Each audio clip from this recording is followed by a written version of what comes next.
Josh Johnson Show. I'm Josh Johnson, joined by my co-host, fellow stand-up comedian Logan Nielsen. Logan, how you doing, buddy? I am doing well, man. How are you?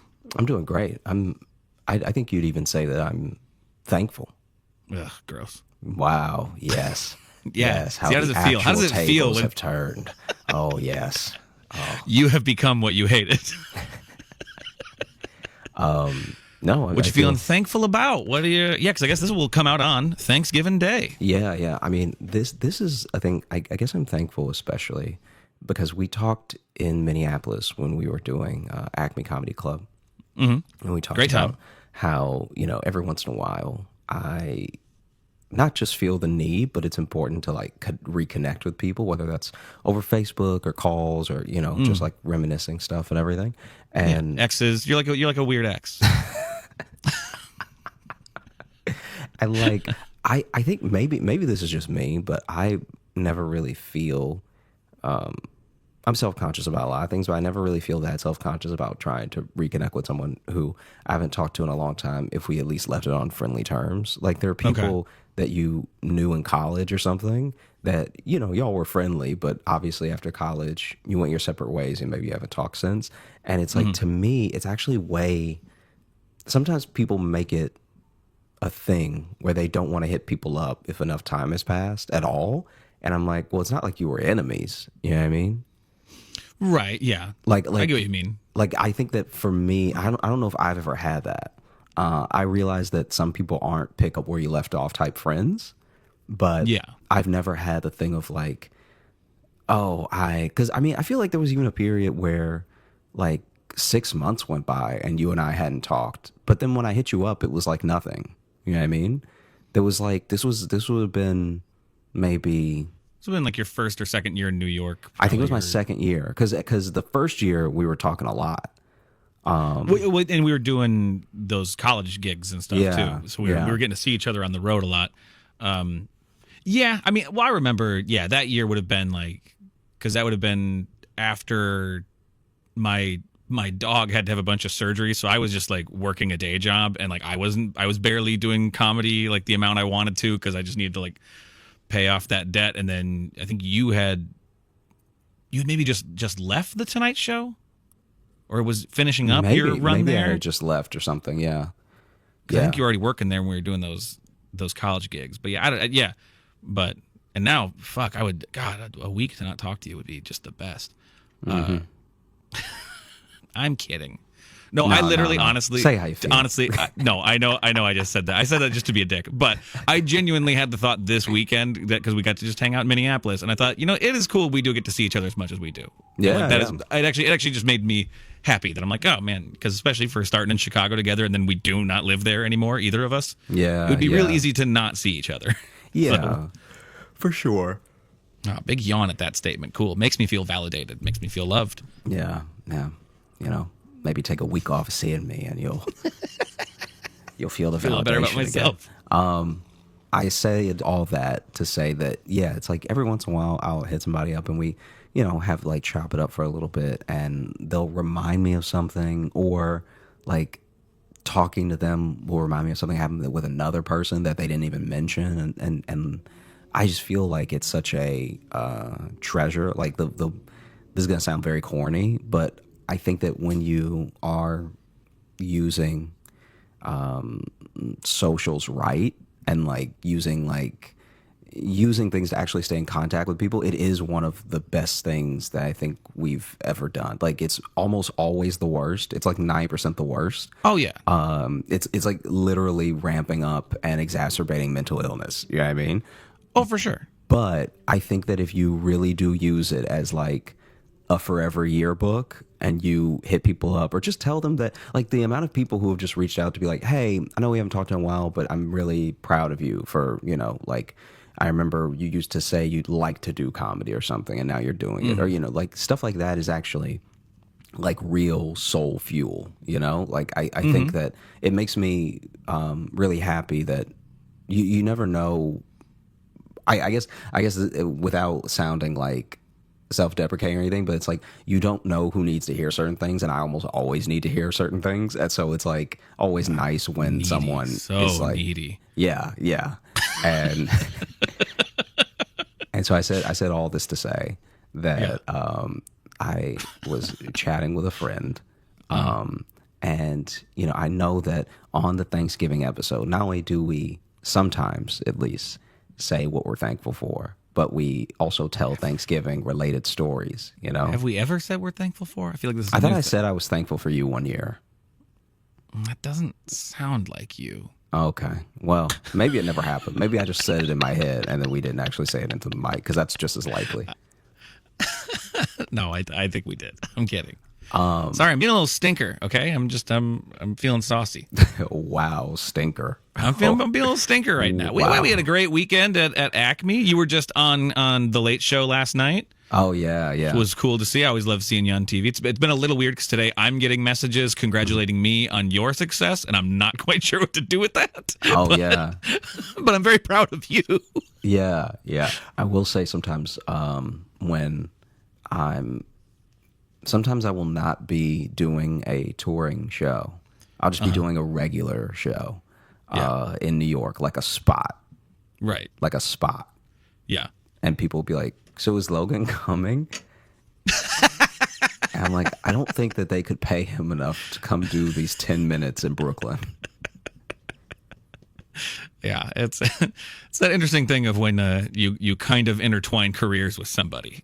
Yeah, it's like, wait, he's gonna be in Tacoma and Denver, but Brooklyn is not as glamorous of a spot, Well, I love doing it. I love going to Brooklyn and doing shows, but I need to string together several to make it feel worth it.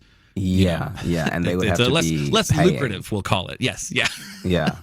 It's like, I don't know if this bar show at 1 a.m. is gonna be the thing that gets him on a plane. Yeah, it's not really setting me up for next year the way I want it to. And so basically, I was chatting with someone, and they were telling me that in their family they have an aunt that cannot, like, really cook is even a strong word. She has trouble doing things with heat. All right. Fire bad. Yeah. If she has to apply heat, it's going to be a wreck. It's a Frankenstein aunt. An actual car accident of a dish. Auntenstein. That was a reach. Yeah. Yeah. Frankenstein's onster. Oh. I like that one. I'm glad you do. And she, fire bad. Continue. One year for Thanksgiving, which I didn't even know. Tell me, because we have access to different communities, I'll say, and tell me if you've ever heard of this before. We have access to different communities. Yeah, what white people shit do you want to talk about? Go ahead. So for Thanksgiving, she brought a fruitcake. Okay. Is that normal? For Thanksgiving? Yeah. I thought fruitcake was a Christmas thing. It's more of a Christmas thing. Yeah, I've never seen fruitcake at Thanksgiving. I've never in my life. It doesn't even seem like it would go with anything. Yeah.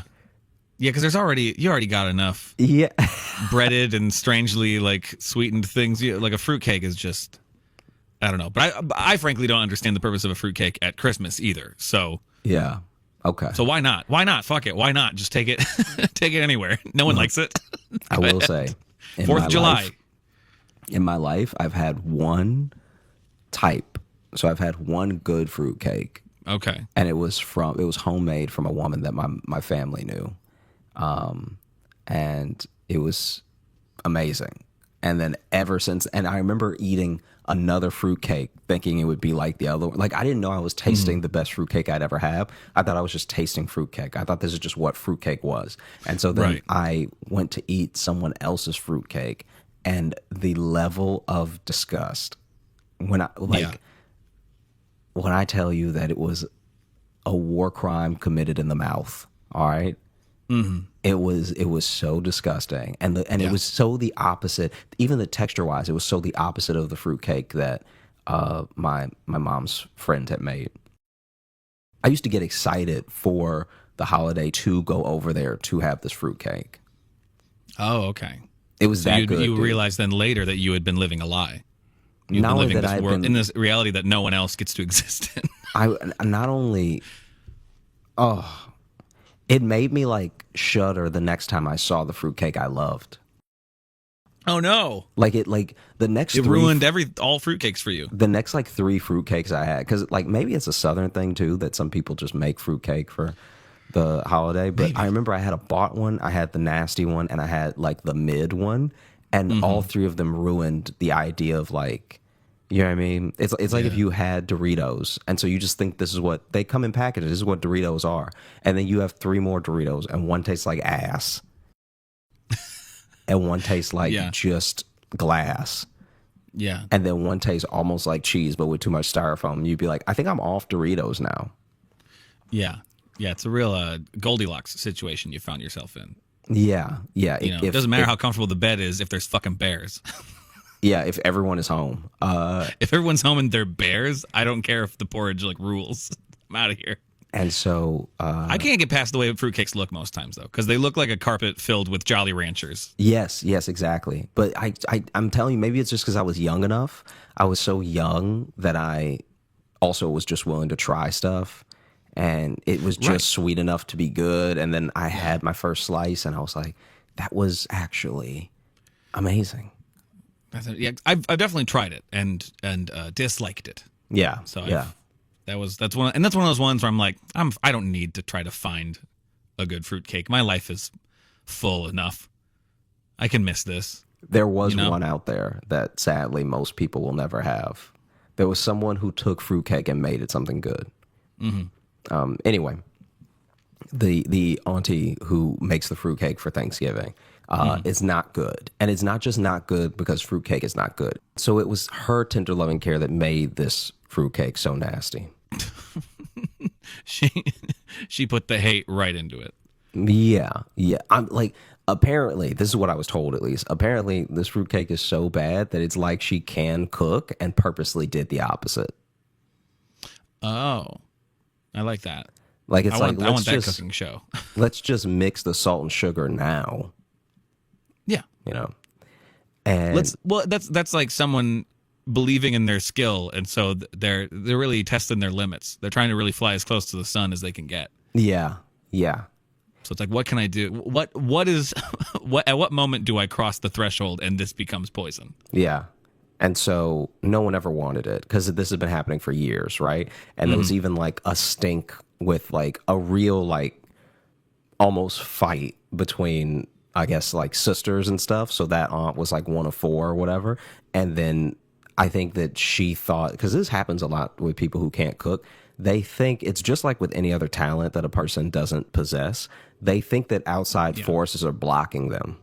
Or you just don't get it. You just don't get it. So your mouth just doesn't get it, right? Your mouth doesn't get what I'm doing. Yeah. And now, that's your problem, and you can fix it and get on board. And never mind, she would also not eat it. It'd be different if a person was the Like only their person own who ate what they brought. You know what I'm saying? Just eating the whole fruitcake by yourself.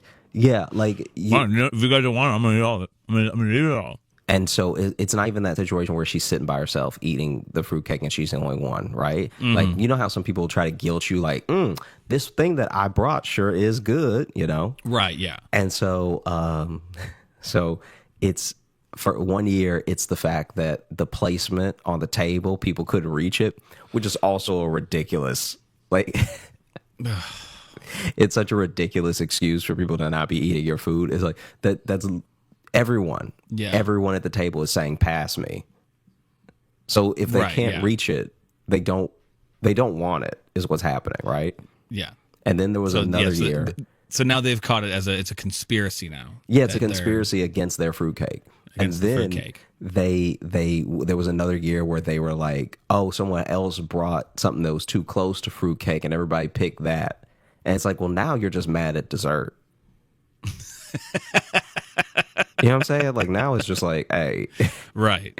We can't be mad that someone brought a pecan pie and that's somehow too close to fruitcake. You're reaching, Yeah. And so it got to the point where apparently outside of the cooking, this is a very decent, good family member, right? Like this is their one hang up.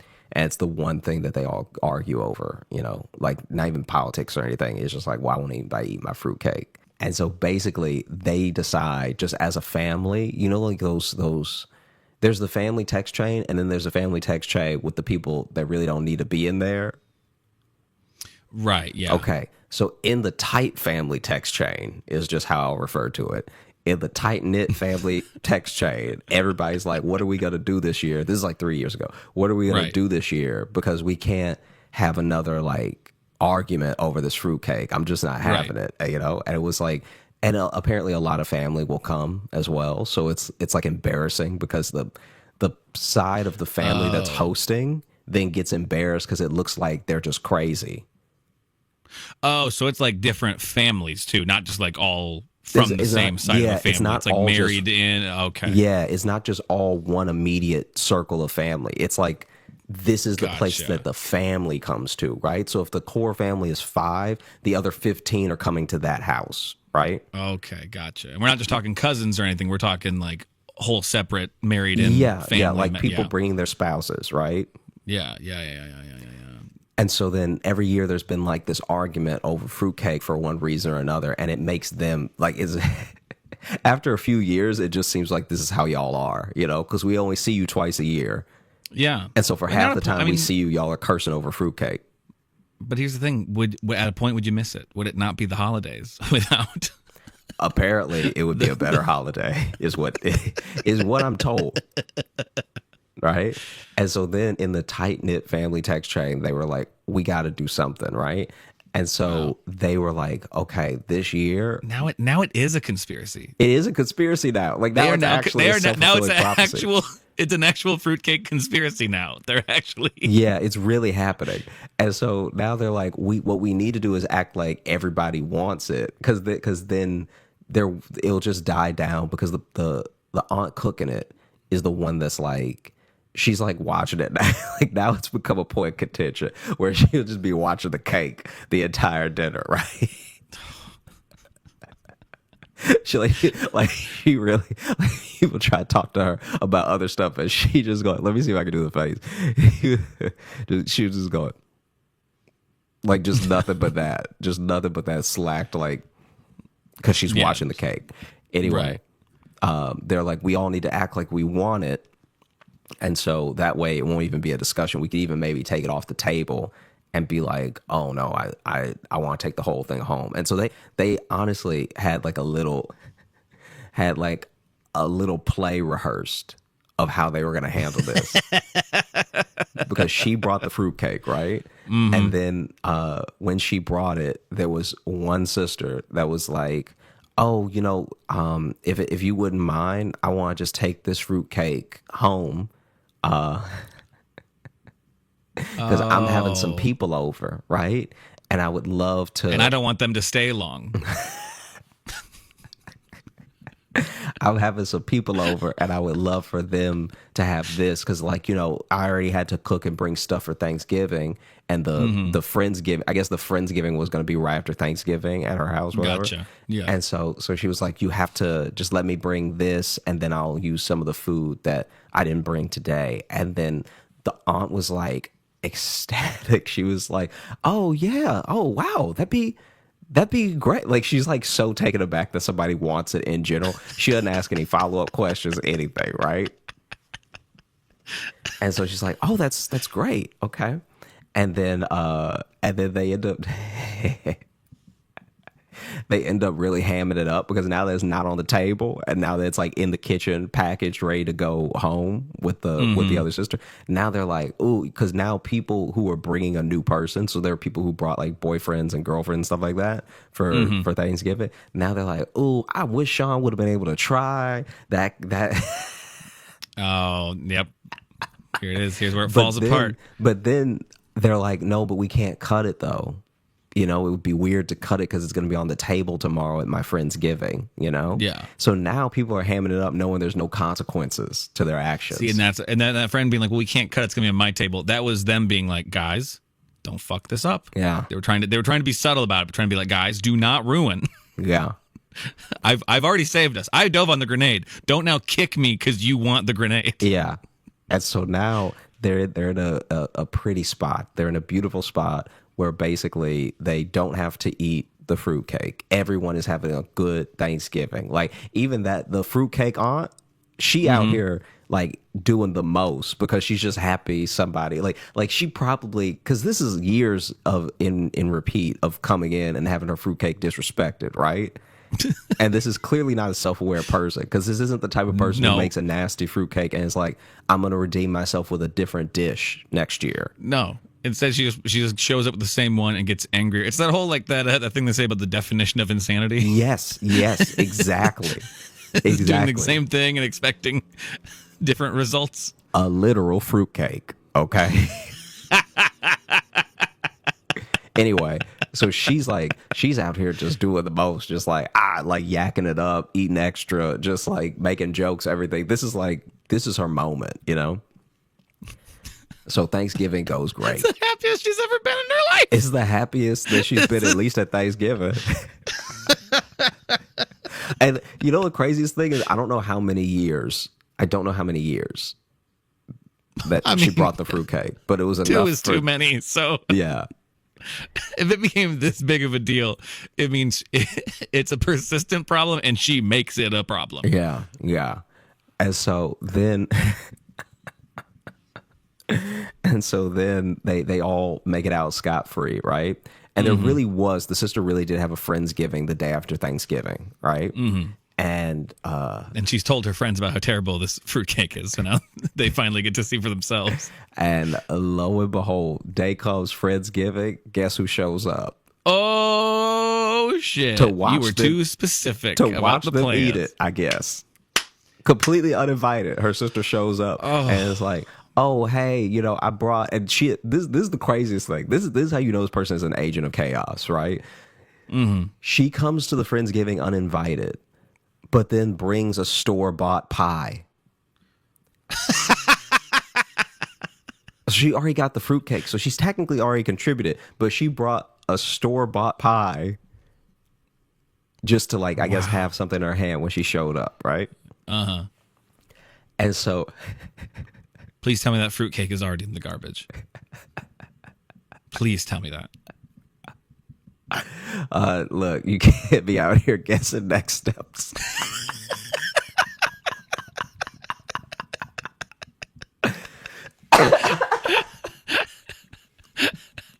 Sorry, I didn't mean to jump ahead, but No. So this was so crazy. So they threw this thing out of the car driving home that night.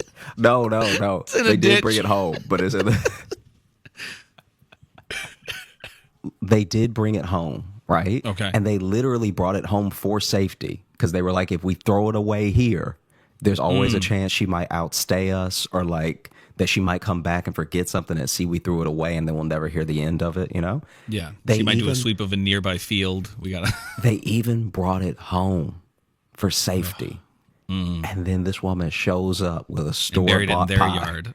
And then was like, I was just, I was wondering if I could join you. It was so good to see family. And, I'd love to meet some more of your friends, blah, blah, blah, right? And it's also her sister. So it's like, it's almost weird now. She's like, you can't stay here. You know what I mean?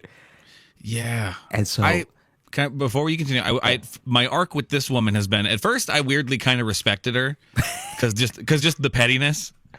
The pure pettiness of just like, no, I'm going to keep making the same thing and they are going to like it. And I'm going to make a deal out of it. It's not a great trait to have, but I kind of respected it. Now I do just kind of genuinely feel bad for her. It sounds like she doesn't have much going on. That she's not.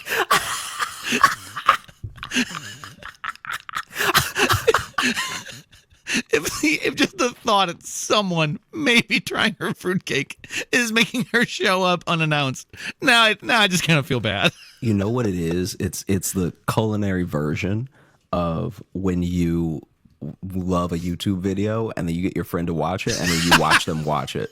Yeah.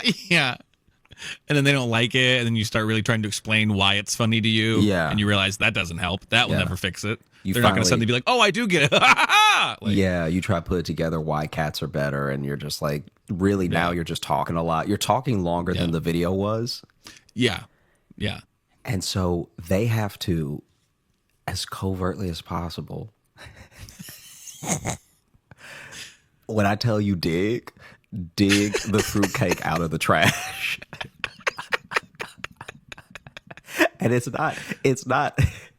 not in the trash inside. Oh. It's in a bag. Oh no. Yeah, it's in a bag. No.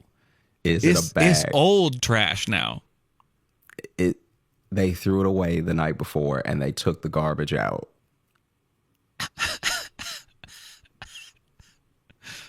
Oh. I hope the cans are at the curb too, so they have to distract her so they can sneak out the front. But basically, they have like a couple of friends without knowing it even, right? They are getting friends unknowingly running interference on her so they can go dig this fruitcake out of the trash, right? And luckily, the way they packaged it, there's not much trash on it because it's like really wrapped in foil a bunch of times, and like it's not great. You never want anything straight out of the trash like that, but it's not like completely ruined, you know? Right, yeah. I mean, never mind the fact that it's been in a trash bag all night with trash. Yeah. But it's not. But will this noticeably improve ruined. the flavor from what we've heard? Ooh, coffee grounds. I've never had that in fruitcake. And so then they bring it in, and then her and her husband are having an argument over like if they should serve it or not, because they're like, we can't, like, we have to let her see that it's here, but when she sees that it's here, she's going to be like, why aren't you? It'll just be the same thing all over again. So her sister is like, and she's here, so she's clearly not leaving. Yeah. She's staying until someone eats this damn fruitcake. And so her sister is like, we have to serve it. We have to. And her husband is the one that's like, hey, you got to just, at some point, you got to tell your sister you all love her. All right? Like, you got to get this person out of your life if this fruitcake is if you about to serve dirty fruitcake at our Thanksgiving table to our friends, I think that your sister's taking you to a dark place. While your sister eats a different dessert, we're going to feed our friends garbage. And this is not a healthy relationship. And basically, husband lost, wife walked out, and they served dirty fruitcake at their Friendsgiving. That was not, it wasn't redeemable. It, like, I don't know what she thought would happen by giving it to strangers. Like, maybe she thought strangers would be so polite that they wouldn't,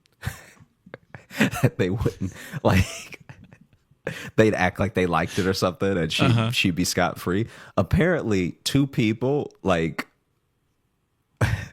what's the right adjective? Apparently, two people, this is from what I'm told, two people, like, vehemently spit it out. Like,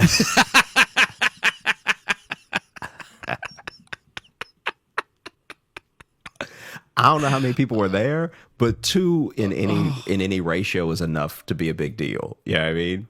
Because even if you had 10, that means a fifth of the people there spit out your food. I mean, well, just especially, like, no matter, even if one person had done it and there had been 50 people there, I think it still would have hurt because this woman was showing up specifically just to see anyone eat and enjoy her fruitcake, which now all she's done is prolong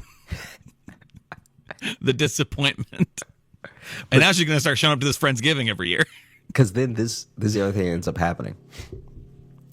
She is like, you know, eating with everyone, chatting with everyone. And apparently outside of fruitcake, this person is great, you know, good mood, affable, all this stuff like that. Okay. But the two people, chill hang the rest of the year. But. Yeah. Two people spit it out, right? And one person spit it out into a napkin. They did the polite thing of like, oh my goodness, this is gross, sort of covering their mouth and spitting it out to where maybe you almost can catch it. Hand. And the other one like coughed it out at the table. And then just went, oh no, yucky, yucky, yucky. And so that's what it was like. Oh, this is up now, right? Yeah. All for nothing. The whole reason I tell the story is that lies get you nowhere. Okay.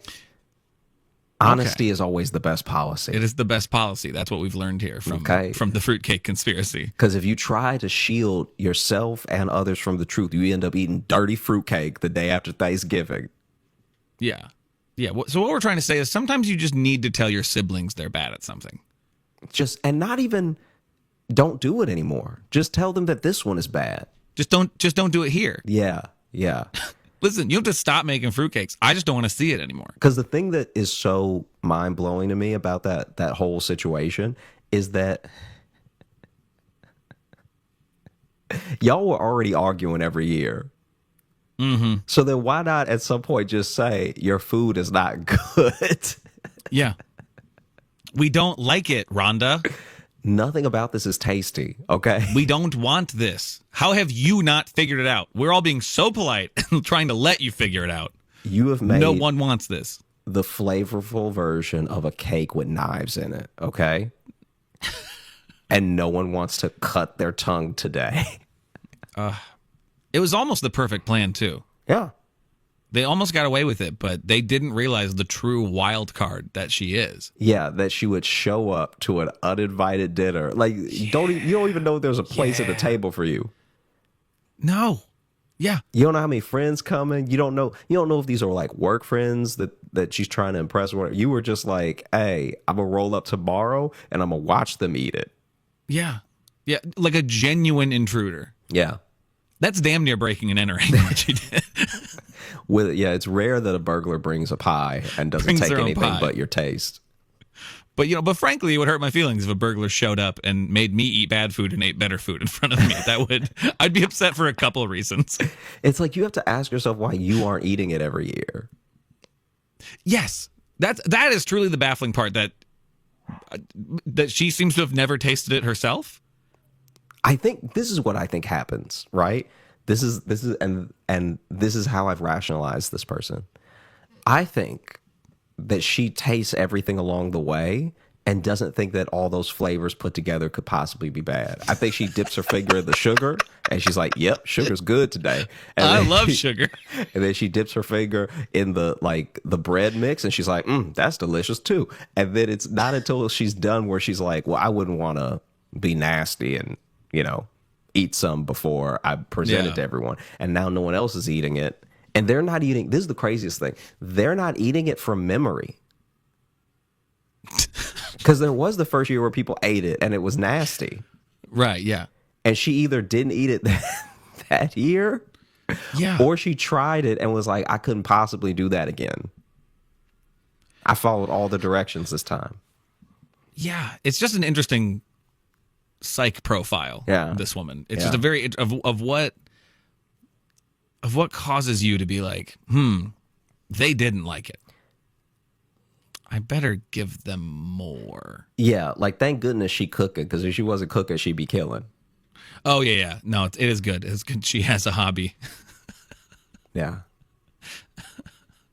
I'm like, anytime making these fruitcakes is time away from sharpening knives. So I think it's a good thing. Yeah. This other one I've been saving actually for quite a while. I almost told it last year.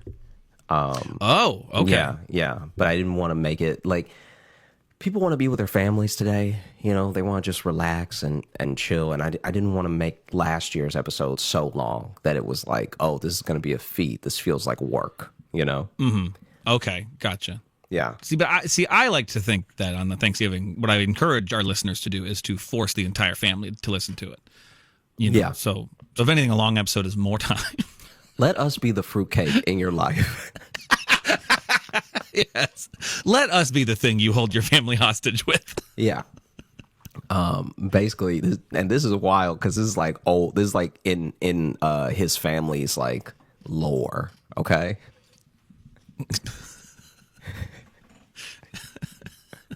It's family's lore. I know what you mean by that, though. Like, every family has those couple stories where it's like, nah, this is what aimed the family a little bit. Yeah, and it happened so long ago that, like, nobody can fact check it. Like, oh, that's even better. Yeah, I mean, it grows with it grows as it's passed down. A true Thanksgiving myth. Yeah. Like, I'm sure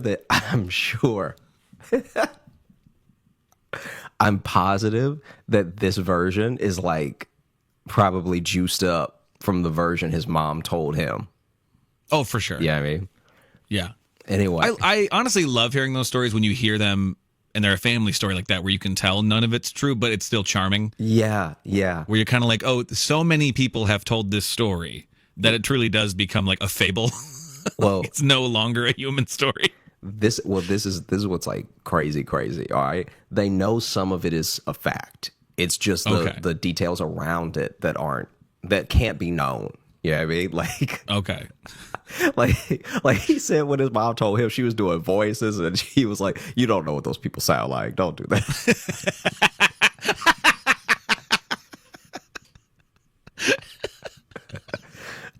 Doing like really over the top voices too. Yeah, just like, you know, it's time to cut the turkey. Yeah, it's like, well, that's the voice. People. That's what you went with. There's no way. Yeah, don't. That would be the story if that's how he sounded. Yeah, and so basically, okay. I'm trying to remember how many greats it is. So it is the story starts with the great grandma. Okay. So, great. Yeah. So I'm just for the sake of the story, for the sake of brevity, I'm just gonna call her Triple G. Okay. Triple G. I like this. Yeah. So is this the great grandmother of someone like our age? Yeah. Okay.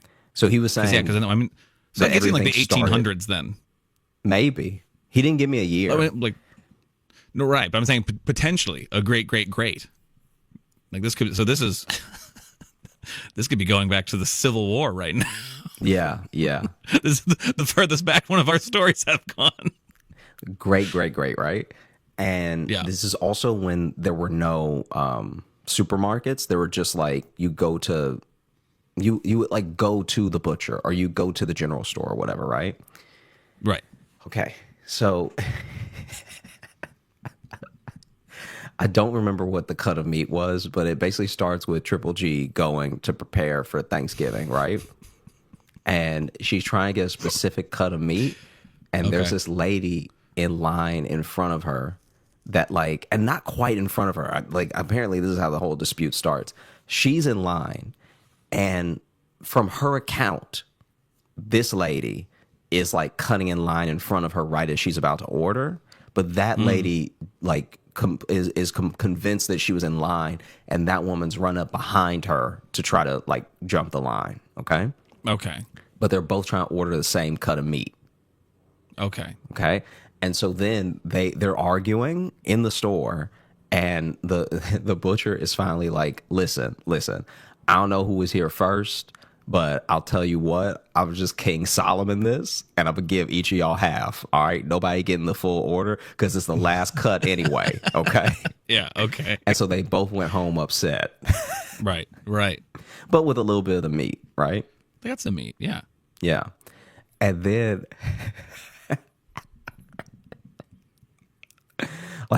maybe the next day, they saw each other just in general at the store, and there was some passive aggression that was taking place, right? Okay. And then the next day, right? So the day after seeing each other in a different market, all right? Triple G is out with her husband, who's obviously also Triple G, okay? He goes to the. So we've got 6 G's right now. Yeah. We are stacked heavy, okay? So then Triple G and Grandpa Triple G are out, and they're having a day, because this is maybe the day before Thanksgiving, and so they're going out to eat at some restaurant or whatever, and then he goes to the bathroom, and she sees the woman from the other day, right? And I don't know if she had a couple drinks. I don't know what it was, but she decided, hey, in the most ladylike fashion, while my husband is in the bathroom, I'm gonna get up and I'm gonna curse this lady out, right? There you go. And so then they ran into each other, had words again, okay? And not like a fight. This wasn't like a bar fight or anything like that. Right. But it was just like, oh, how's your day going, tramp? Or like whatever they said back then. I have no idea. Yeah. Right. Yeah. And this is also, I'm pretty sure, the part where his mom would be doing the voices, and he's like, "There's no way you can know that. You never met this woman. She's our great. Never mind." So then you are a meat thief of ill repute. Yeah. She goes and sits back down, and then Grandpa comes out and he's like, "Hey, I'm actually very sick. I need to go home." Right? I'm hey, in there, unholy. Let's go. I've got a touch of the consumption. Yeah. And this is also in an era in life when, hey, you could go from anything. So this could be the one. Yeah. So this man was probably had like too hot of a fart and was like, "It's time for me to tell you and the children, I love you." Right. Yeah. Let's go home and update the will. Yeah.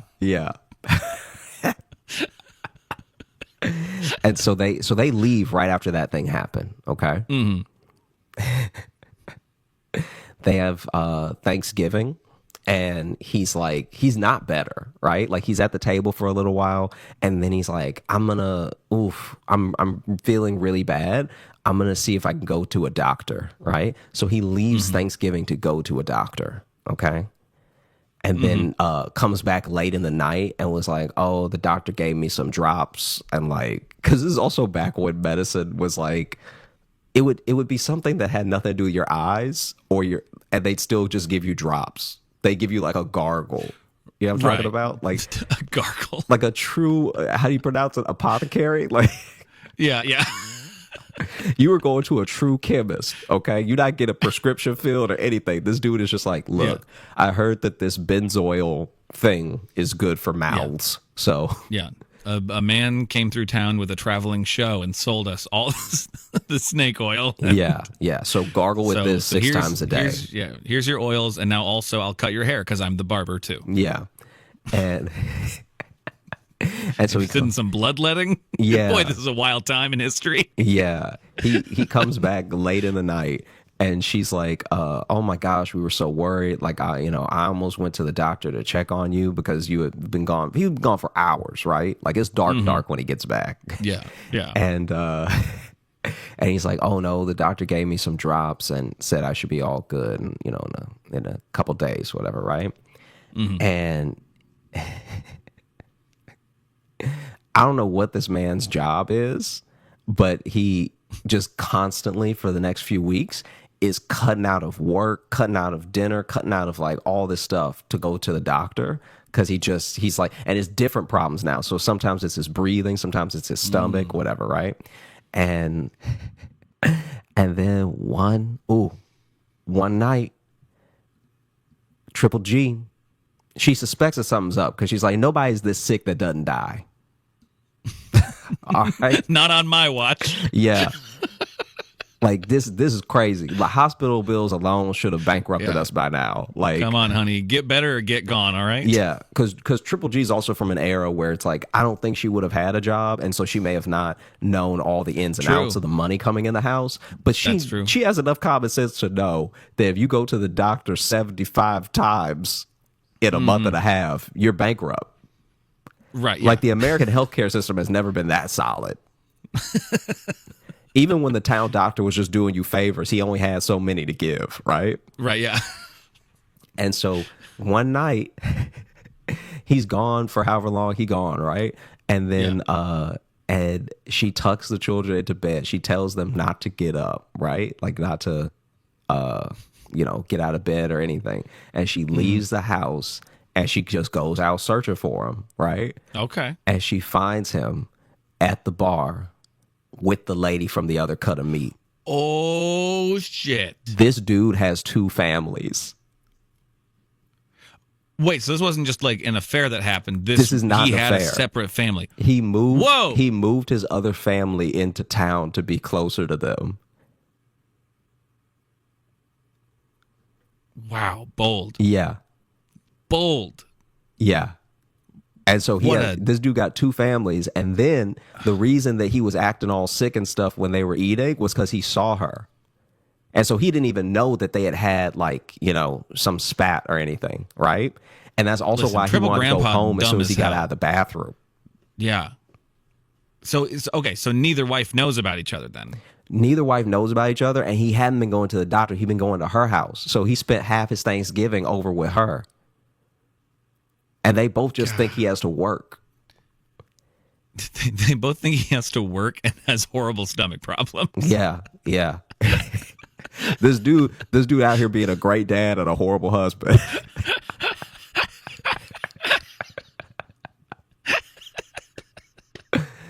So this dude has two families. She sees them together and she waits for them to come out, and then she just freaks out on both of them, right? Like like losing it. And then the woman that she ran into that she got the problems with, right, is the other wife. But now she's like, wait, how do you know her?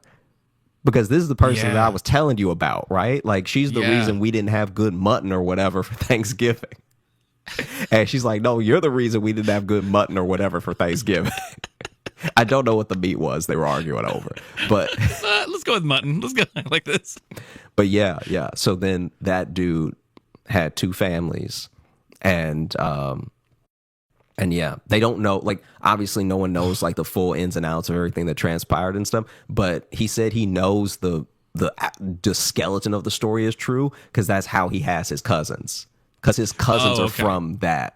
So they know there's two families from one guy. Yeah, his cousins are from the other family. That. So then for every one of him, there's another guy telling the story about like, our Triple G was in line and then this lady behind her tried to cut.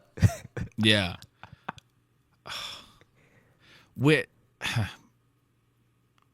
He must have really thought he was cracking some sort of code. Yeah. He's like, listen, people got second families, secret families, right? But they're so far away, and you got to factor in travel. I'm thinking, I just put them closer together. What could go wrong? Oh, no. Listen to me when I tell you. My horse almost dead. All right? This horse got about 100 miles left on it. All right? I need to move my other family to town. And then when he finds out that both of his wives have not only met, but are feuding. Yeah. First off, that's got to just have a moment of being like, how? Really? First, there's that. Yeah. Then eventually, you probably got to laugh at it a little bit to be like, of course they did. But before you laugh at it, you definitely have to have a little bit of a disappointment that truly, the threesome will never be possible. No, never, because they have met and hate each other. Yeah. But also, there also has to be a little moment of therapy, because now, basically, with one of his wives, he gets to just openly complain about the other wife. What's really happening here, though, is that he's like, oh, okay. When you say a moment of therapy, like, I think the most cathartic feeling could be like, oh, okay, it already went as poorly as it could possibly go. I think there's that, but then also think about if your wife is complaining about this other lady who sucks. She's like, yeah, that's the lady who cut in line. I hate her, and he can just be like, sounds like a real bitch. Yeah. And let me tell you something else about her, all right? Her cooking isn't all that great either. Yeah, she was going to waste that meat. I'll tell you that right now. Yeah, that dude probably knows who cooked the best mutton, everything. He got to hold it back. He got to go. That's probably why he left his first family, was like, I know the food's going to be bomb at the other way. Like, yeah. At the other Thanksgiving, there's going to be like, ooh, better fixings is all I'm saying. Wow. All right. This has been a Thanksgiving of conspiracies this year. Yeah. You kind of found a theme with those stories a little bit. Yeah, I guess so. Wow. Yeah, okay. Nicely done. Mm-hmm. Thank you. You want to open up the mailbag? Let's do it. I have a couple of Thanksgiving-centric emails that we got here. Okay. Let's see. First, this one here. This is from our friend Aloy, and the title of it is Thanksgiving Terrorist. Hey, guys. Sorry for the all caps title, but this is a holiday-specific email. So to explain, last Thanksgiving was a little less organized than usual for my family. I'm usually on dressing duty, but my mom had already taken care of it. She then offered to have me finish cooking the macaroni, and she was already making the cheese sauce. She offered me a spoonful of some very gritty-looking sauce, and in my naivete, I tasted it. I'm pretty sure it tasted closer to cereal milk than cheese sauce. I then proceeded to lie to her face and say it was good. As soon as she left the kitchen, my sister rushes in and asked me if I could save it. Nope, not an option. I burnt it and remade the macaroni and cheese to save everybody else. I'm a hero. The actual tragedy is that this is not the only dish she has assaulted with sugar. She has done this to chili dogs and tuna casserole. She's a menace. Happy Thanksgiving, Aloy. More Thanksgiving conspiracy. I was just about to say, wow. I accidentally perfectly on theme, Aloy. Yeah. Don't nobody make mistakes on Thanksgiving, all right? Yeah. Yeah, if someone's burning something or they dropped it, it was on purpose. They meant to. It was on purpose, and it's at you. Yeah. Wow. Perfectly. That's perfectly on theme. I wasn't even expecting that. Yeah, that's incredible. This one here, this is a Black Friday story, actually, because that season is upon us, too. This is from Mike. Hey, Logan and Josh. Black Friday season is almost on us again, and I thought I would share one of my favorite stories that has a Black Friday vibe. Unfortunately, it wasn't an actual Black Friday sale, but if you're willing to go along for the ride, you'll get why I submitted it. Well, we appreciate the honesty, so... I don't know. Could have just lied to us, but I appreciate that. Being like, it's not really Black Friday in this story, but it's Black Friday-esque. Uh-huh. And it is. I've read through this one. Our adventure begins with a group of people all closing a bar down after a big concert on a Saturday night at 3 a.m., and our manager asking who would be willing to stand in line with him and his girlfriend to get his kid a Nintendo Wii because he heard there was a Target drop happening. So this is just a regular-ass store wait, I guess, not a Black Friday wait. Myself and the drug dealer who worked in the kitchen couldn't say cook. Yeah, all decided to pile into his girlfriend's car with him, and we went to Target. It didn't bump me at all that the drug dealer worked in the kitchen, because I'm like, yeah, there's one at every restaurant, I believe. Mm-hmm. On the ride there, he confessed that he may have borrowed a bottle of Irish whiskey from the bar we worked at to keep us all warm. We headed to a Target in the Chicago suburb Naperville and found ourselves fourth in line at only 3:30 in the morning.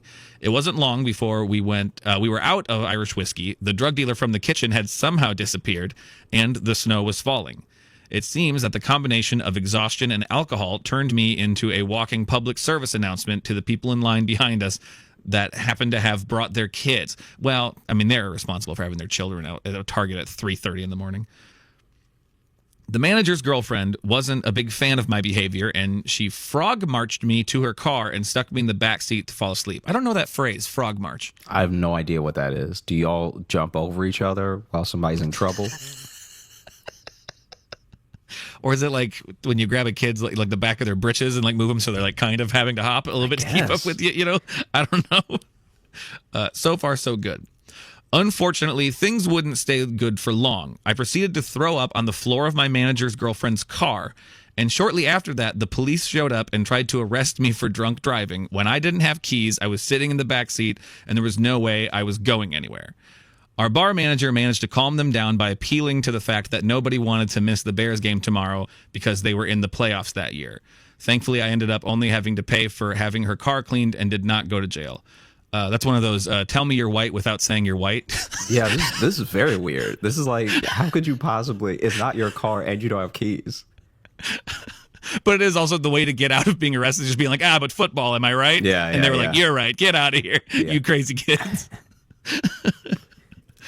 My manager got his Nintendo Wii, and the drug dealer who works in the kitchen ended up showing up for work the next day, so he was fine. My manager's girlfriend, who was also a server at the bar, never spoke to me again. When I awoke the following day in a strange house, I discovered it was my manager's basement, and he very proudly showed me the Nintendo Wii that he was able to secure for his kid. The only fights that happened as a result of that night were most likely caused by me. Thanks for hearing me out, and I assure you I have become a much better person since then. Thanks for making a place where we all feel comfortable to tell our unhinged stories. Thank you, Mike. Yep, this is a safe space for insanity. Yeah, right. Oh, man. Well, thank you to everyone who wrote in, and thank you for listening to the Josh Johnson Show. We had a great time recording. I hope you had a great time listening. Real quick, I definitely want to say what I am thankful for this year. I'm thankful for another year to be able to do the things that I love. I'm thankful for every one of you who has come to a show, emailed, DM'd, any effort to reach out to us and tell us how you feel about us has been greatly appreciated. It means the world to us, especially as the show grows and as we we do more for it. Every patron, every person who, you know, takes the time to say a kind word, or like has shown clips or episodes to someone, or anyone who's just laughed with us this year has been like a real friend, and we appreciate you so much. I also appreciate JID. I'm finally listening to a lot of his music, and I appreciate you, Logan. Wow, after JID, huh? Well, I was trying to save you. It was all of our friends. I was trying to save you for last. Did you really want it to be you and then JID? Yeah, I think so. Really? I think so. It was a very heartfelt thing you said about our listeners, and then hard shift to JID. Well, it's not that hard of a shift. The music means a lot to me, and then I was saving you for last, which I thought was the prime position. Gotcha. Yeah. Thank you. Yeah, I feel like no matter what order I would have gone in, you would have been unhappy with it. Because if I had said you first, quickly, and then JID, and then you, the listeners. See, but now why do you have to say quickly, though? Because it was quick.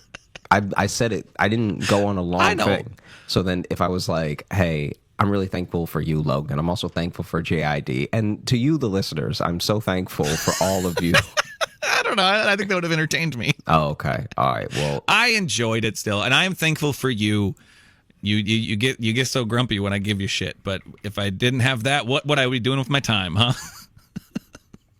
No, but I won't fully repeat everything you said because I think you summed it up very nicely. But yes, very thankful for everyone who listens to the show, everyone who's come out to see us do shows this year, because we've got to travel quite a bit. People, thankful to the people who join us for our virtual shows, which, not to transfer this into a plug, but we got one this Sunday coming up. So if you feel like coming and hanging with us, we always have a great time, and we are thankful for everyone who joins us and listens to the show, and who emails in.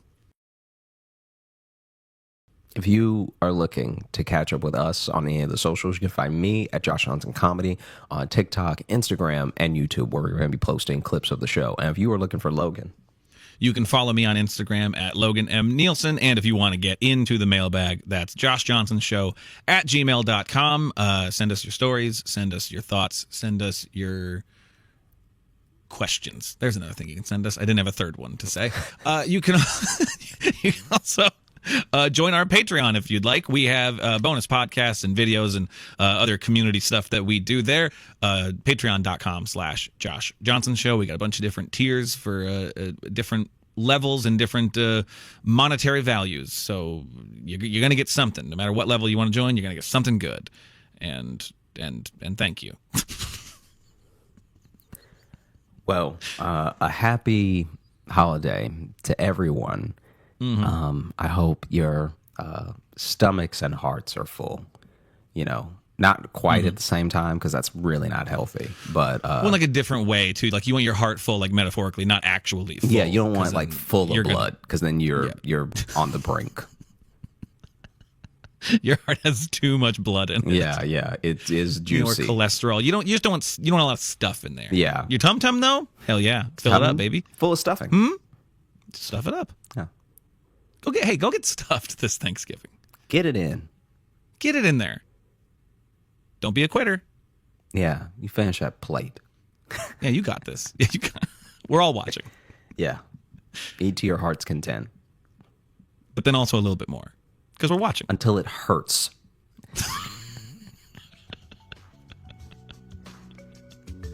Okay, bye. Bye. Stay away from fruitcake. Hey, thanks so much for watching. Please like and subscribe. It really supports the channel. Hit the bell notification, because apparently it's the only way YouTube will tell you that something happened. And just tell a friend. That's the biggest thing you could do. Just tell one person in your life that you like, maybe you don't like, that this video happened to you. We release the podcast every Thursday on all the podcast apps, so you should find us there and subscribe on those and comment and leave reviews and whatever on all of them. And also, if you want bonus stuff, you can join our Patreon, patreon.com/Josh Johnson Show. We have bonus podcasts and videos and stuff there, and we'd love to see you.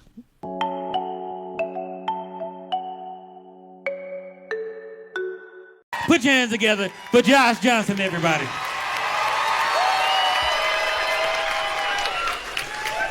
like I've been traveling a lot, and in traveling, it's hard when you're an adult to look at things that you experienced when you were a kid and not recontextualize them when you get more information.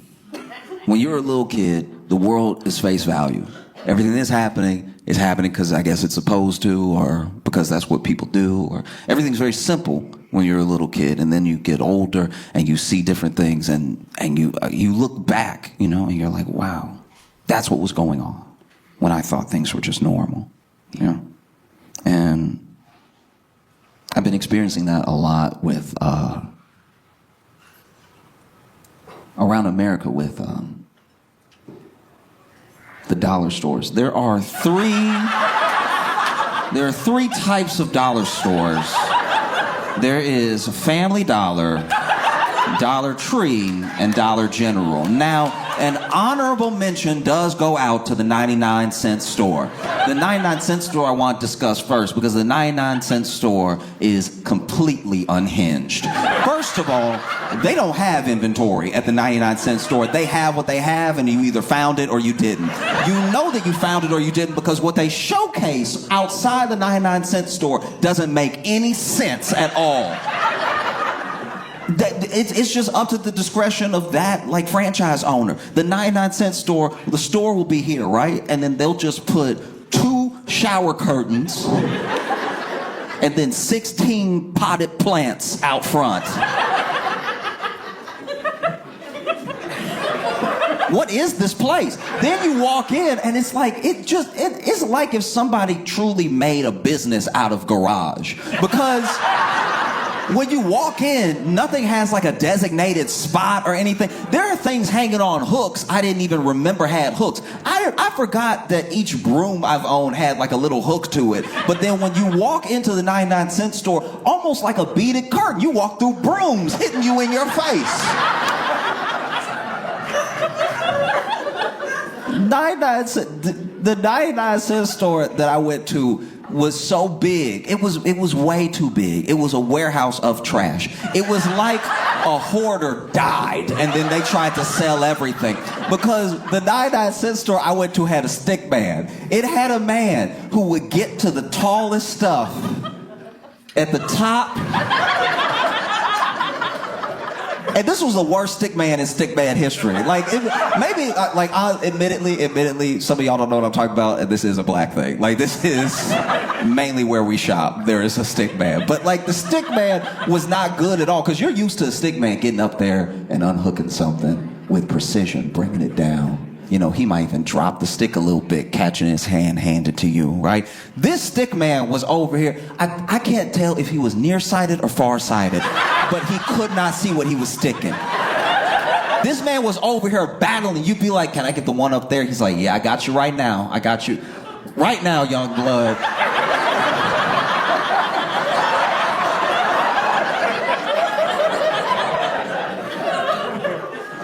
Then it falls on the ground. He'd pick it up, dust it off.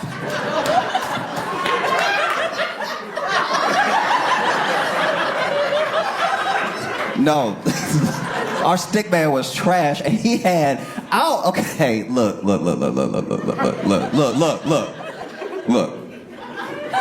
I need glasses. All right.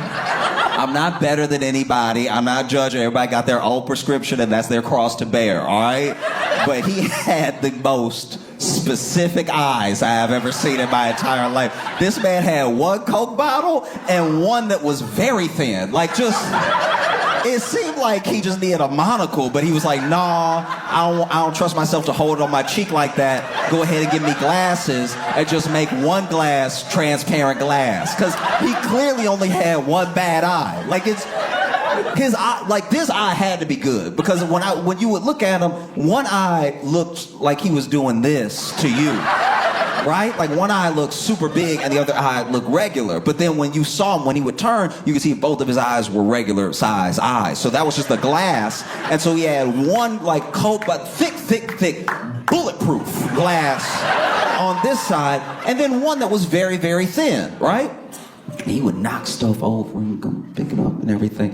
And he worked at the 99-cent store since maybe before time. This man had been there a very long time. He might still be there now, I don't know.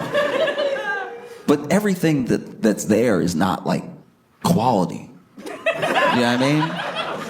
It's literally 99 cents in today's economy. This stuff isn't even just made in China. This is up off the floor in China. This is the stuff that they throw away in China that they were like, you want this? All right. If you sure. This is how you can tell these are the worst products ever made in the history of humanity. They are so toxic that whatever you touch, whatever color it is, that's the color you are when you get done touching it. If you touch a green broom, you will pull back a Shrek hand, all right? I had a green broom and a blue dustpan because they were sold separately, you know? Goodness forbid you package them together and they're $1.19. You know what I mean? They were like, we can't have that. We'll have each for 99 cents. And then I bought the green broom and the blue dustpan, and one hand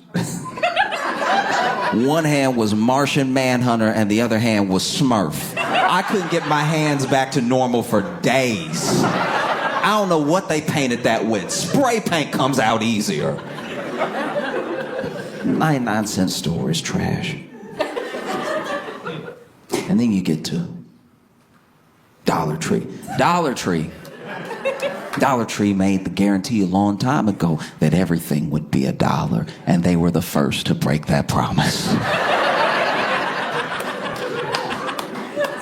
You want a lesson in life not being fair? You go as a child to the Dollar Tree and buy one of their very illegal individually packaged Capri Suns. Capri Sun they don't sell them like this. You're not supposed to do this. That's how I knew I was broke. Sometimes, like you a kid going into the Dollar Tree for a Lucy Capri Sun. It was terrible, but like, and you know, they don't put them on the shelf. You gotta know if you know. And so you go up there, you like, all right.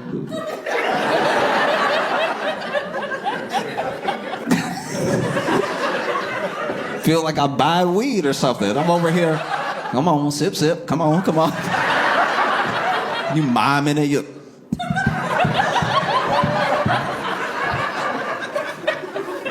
One time I bought a loose Capri Sun, and the man up in Dollar Tree tried to charge me for the straw. I was like, you are the devil. You are. Ooh, I rebuke you. That's crazy. You gonna sell. That's how I can tell you a demon. You gonna sell me the straw separately. What am I supposed to do with this? Suck it with a safety pin? This is crazy. That's insane.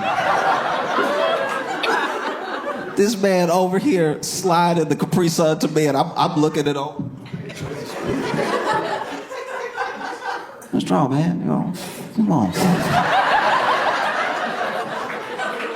He's like, that's extra, young blood. I'm like, hey, what? From a young age, I could identify with people who rob stores because that was very aggravating. Dollar Tree was over here just, you know, letting themselves run out of inventory. I would go in the Dollar Tree and there'd just be whole spaces, whole sections empty. You know, at least the 99-cent store is packed. Packed to the brim with stuff that doesn't even make sense. The 99-cent store would have one of something, proudly. They'd have one of something and the price tag. There was one time I went to a 99-cent store, I saw one bra. That's crazy. I'm like, that's lost and found, if anything. Y'all don't have a single other bra in here. And you gotta hang the bra next to the snacks. You know you shouldn't be selling this bra. Because Dollar Tree would let themselves run out of like everything, and then you walk in, it's just bare shelves and stuff. At least the 99-cent store would try to make sense of things. 99-cent store doesn't make any real sense at all, and you can tell because sometimes they'll sell stuff that should be sold for a totally different purpose.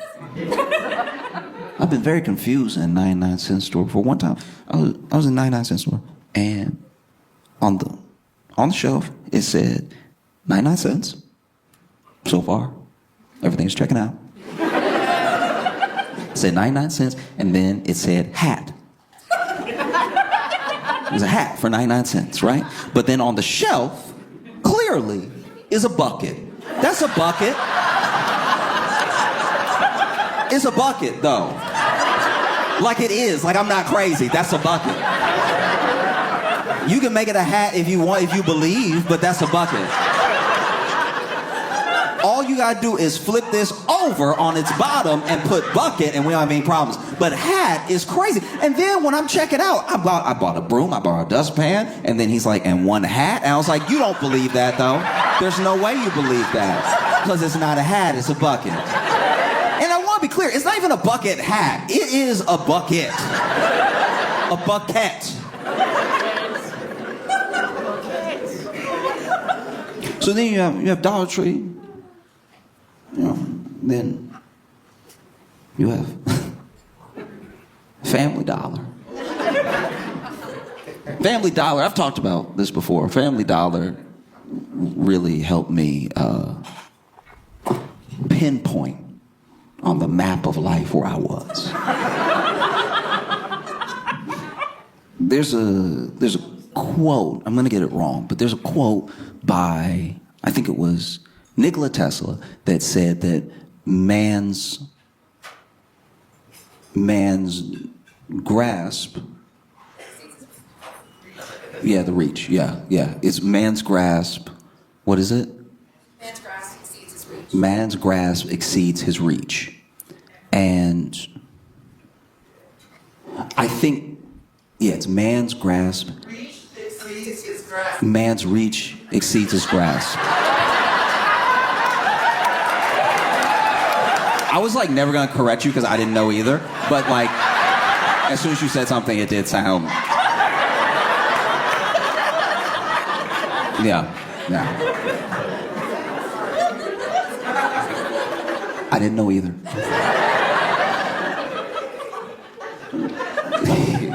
So man's reach exceeds his grasp, and I think that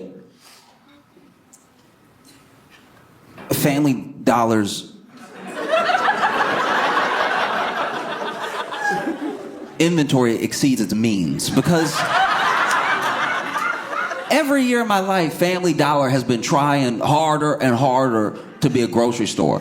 Every time I go up in Family Dollar, they add one more item that they should not have at Family Dollar. I remember the day I went in Family Dollar and saw milk, and I was like, no, we not built for this. A lot of people are gonna get sick, okay? I'm a kid, but I'm still trying to tell adults how to run their business. I was like, y'all don't even have the fridge space for this milk. Come on now. And Family Dollar has always helped me keep track, truly being honest with myself, of where I am on this map of life, right? Because at first, I walked in Family Dollar, I saw milk, and I was like, y'all, don't do this. And 2 years later, I was like, let me go ahead and get the milk.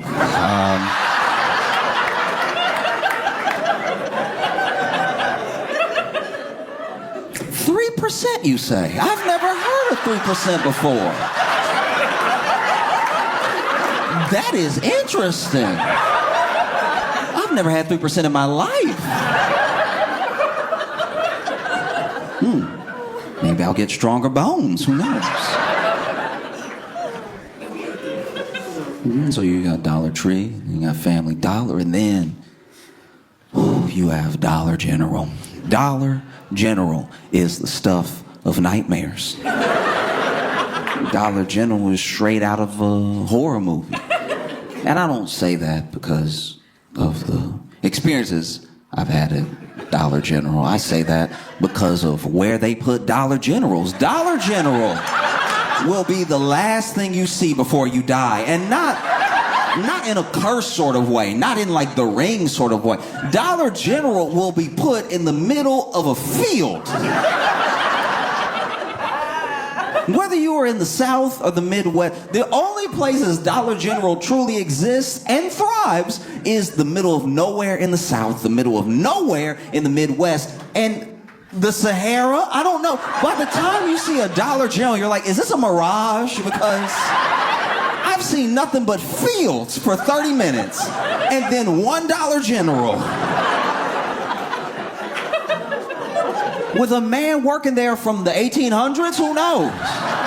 Those Dollar General, people that work at Dollar General get bold with you when they're out. When you out in like their area, you at this Dollar General in like Ball, Louisiana. You walk in, it's like, not from around here, huh? It's like, you even talking like the movie. Who says that to a customer? Not even where you from. Not from around here, are you? Oh. Now you can tell a Dollar General is terrifying. Because out of a Dollar Tree and a Family Dollar, I'm just talking about my experiences growing up, you know. Out of a Dollar Tree and a Family Dollar, a Dollar General is the least likely to be robbed, all right? I've seen Dollar Generals, you know, be on the news, not for being robbed, for the attempt. Do you know the horror that has to go down for the attempt of a robbery to make the actual news? Nothing got stolen, but everything that happened was still so bad that it made the news. There was a dude who was on the news. I'm pretty sure it was Dollar General, and this dude made the news because they ran up in the Dollar General trying to rob it, which also not a great plan. Dollar General doesn't exactly have a lot of sales going on. And so for all the sales they do have going on, let's just say no Dollar General I've heard of needs a safe, all right? And so to run up at a Dollar General to rob it, you already expect them to run out with like $26, okay? But this man ran up at a Dollar General trying to rob it, right? And not only did they take his gun, they beat him with his gun. And then the getaway driver called the police on them.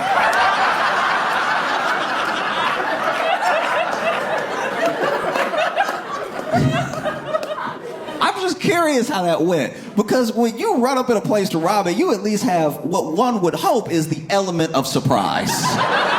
You would hope a place doesn't get robbed so often that they are ready like Neo from the Matrix to snatch the gun out of your hand as soon as you walk in. I'm sure people going in to rob a place have like a rob and walk or like a gun-toting bravado maybe. But imagine being robbed so often that you're like, no, when they come back. Because this is the thing that blows my mind, is that we're in the South and this dude ran up in a Dollar General to rob it, and they didn't shoot him. The South loves guns. We love guns. And we, like a fever dream, wish we could shoot someone. And then here is someone running in with a gun to do evil. Someone that the law would say, shoot.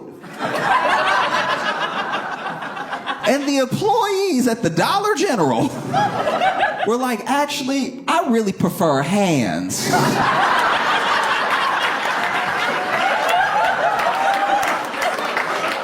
Imagine how crazy you have to be, how bad of a week you must be having for somebody to run up in there with a gun out to rob you, and you go, this is exactly what I needed. You know what? Let me tell you something about the Lord, all right? The Lord won't put more on you than you can bear, okay? And the Lord knew people had been trying me all week. People I wasn't allowed to hit. People that I could never put my hands on. And so then the Lord sent you to me at work, the place I hate most, to go ahead and take out a week's worth of frustration on you with the butt of this sawed-off shotgun.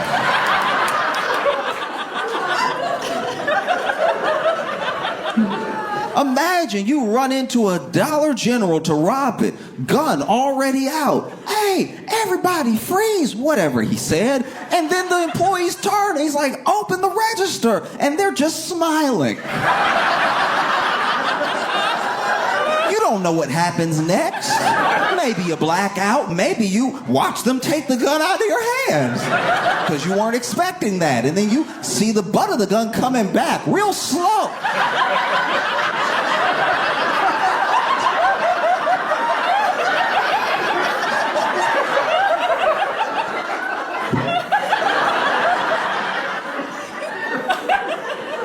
I'm sure the next part is a blur. I'm sure all you really know is you hear yourself getting whooped. It's almost like an out-of-body experience. You forget, was this my gun the whole time? It's not acting like my gun.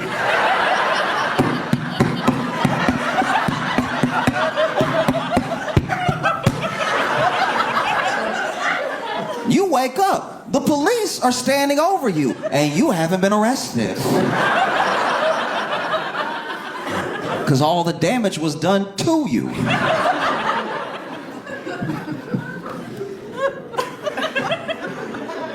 Oh, Dollar General is insane. It's crazy, too, because every once in a while, Dollar General will buy a store that used to be a nice store. Like, it used to be like a dope store. Like, truly, it used to be, like, crazy. Like, I remember there was a place I went with my grandma, and I don't even remember the name. That's how, like, little I was, where it was just a memory of being with her holding my hand, and us walking into this place. And you know how when you're little, things are bigger? So I'm sure if I went there now, it would look like the size of a regular department store. But she took me to this place, and it was huge. In my head, it was so big, right? And she bought some socks, she bought some other stuff and everything, and then we left. And I remember when I would ride with her, because, you know, I would go with my grandma during the summers or after school. My mom would drop me off at my grandma's because she would still be working and stuff. And so when I'd run errands with my grandma, we passed that place over and over. I'd always want to go back inside because I had such a fun memory of, like, there were so many toys and just huge, right? And it had closed. And so my grandma would remind me every time that it had closed, right? And then eventually it became like a dollar store, like a chain dollar store. And I remember it being like, man, that place was cool. And now they sell 3% milk.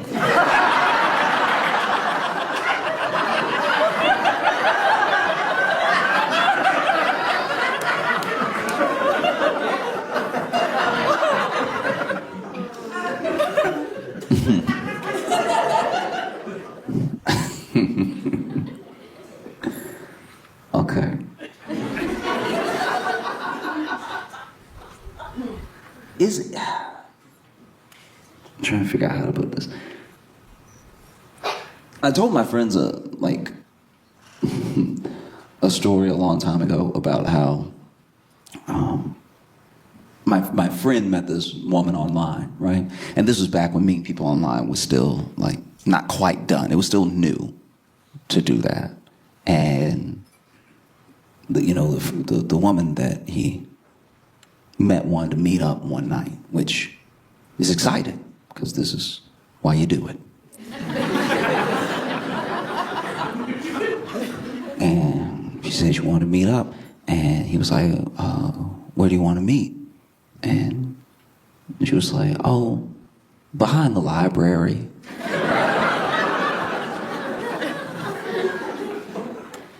Which should have been a clue. Said she wanted to meet behind the library. And he was like, oh, okay. Which library? Because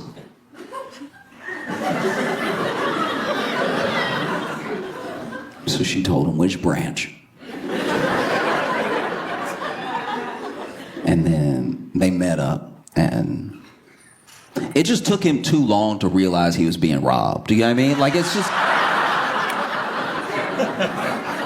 Like, even when he showed up and it was two dudes, he was like, but where's Sarah? It's like,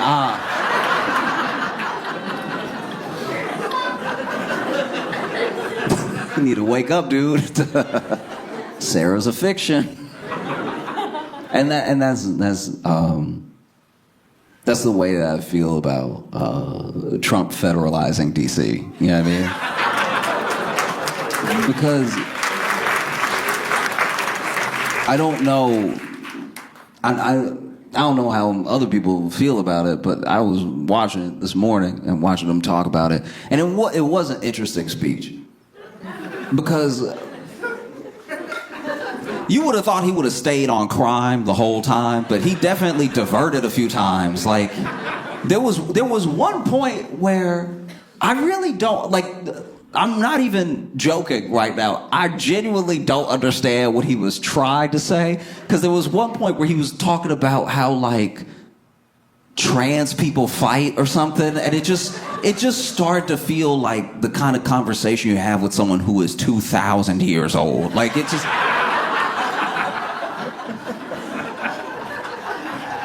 It was weird. It was like he, because it came out of nowhere. It wasn't like part of the thing.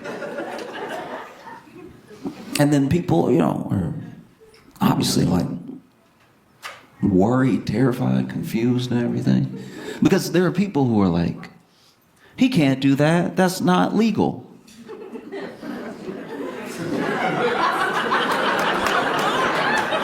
And whenever I hear that, I'm like, what are you, a Democrat? Like, this is the goofiest. That's illegal. It's like, all right. That's what my buddy said when he was getting robbed, too. He was like, well, this is illegal. Stop. Out of your mind. Hey, that's illegal. You're not wrong. You're not wrong. But what are you going to do about it?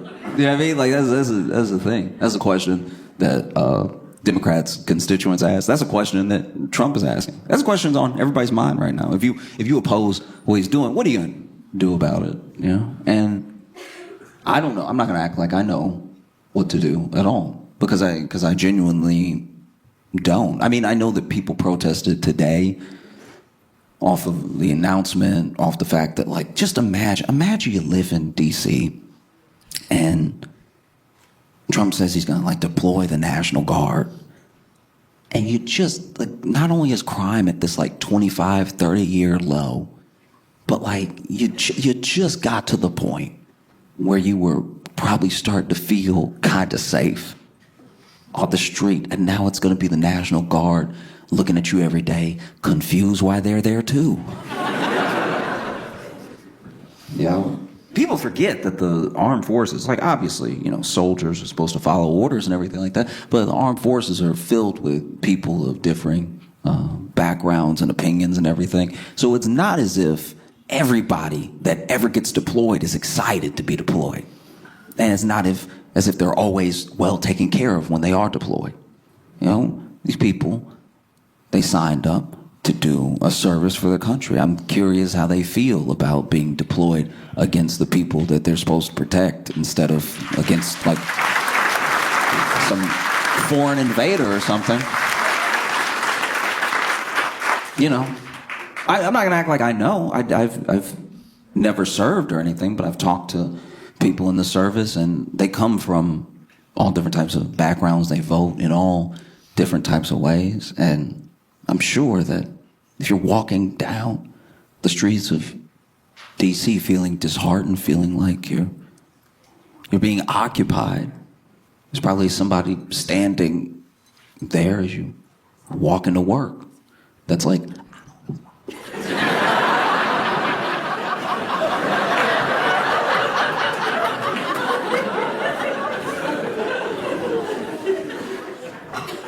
yeah. I don't know, because it's been on my mind all day, and trying to figure out how to not just, like, talk about it, but say something more than just like, I think that might be bad. Like, I think that we're having a moment a lot like my friend had, where it's like you just have to be very aware of what's happening, because to not be aware doesn't mean the thing will go away, you know? Like, we don't want to be behind a library going, "Where's Sarah?" for our entire democracies. Because I think that's the thing that I find so, aggravating about it is that he is a person that tells you what he's going to do, and then he does it. And then there are people who supposedly like him that are positive he's not going to do the thing they said he was going to do. They're like, no, he won't do that though. And it's like, then why would he say it? He's trolling. He's just like, all right, but what if he's not? No, he wouldn't do the thing he said he'd do. Who does that?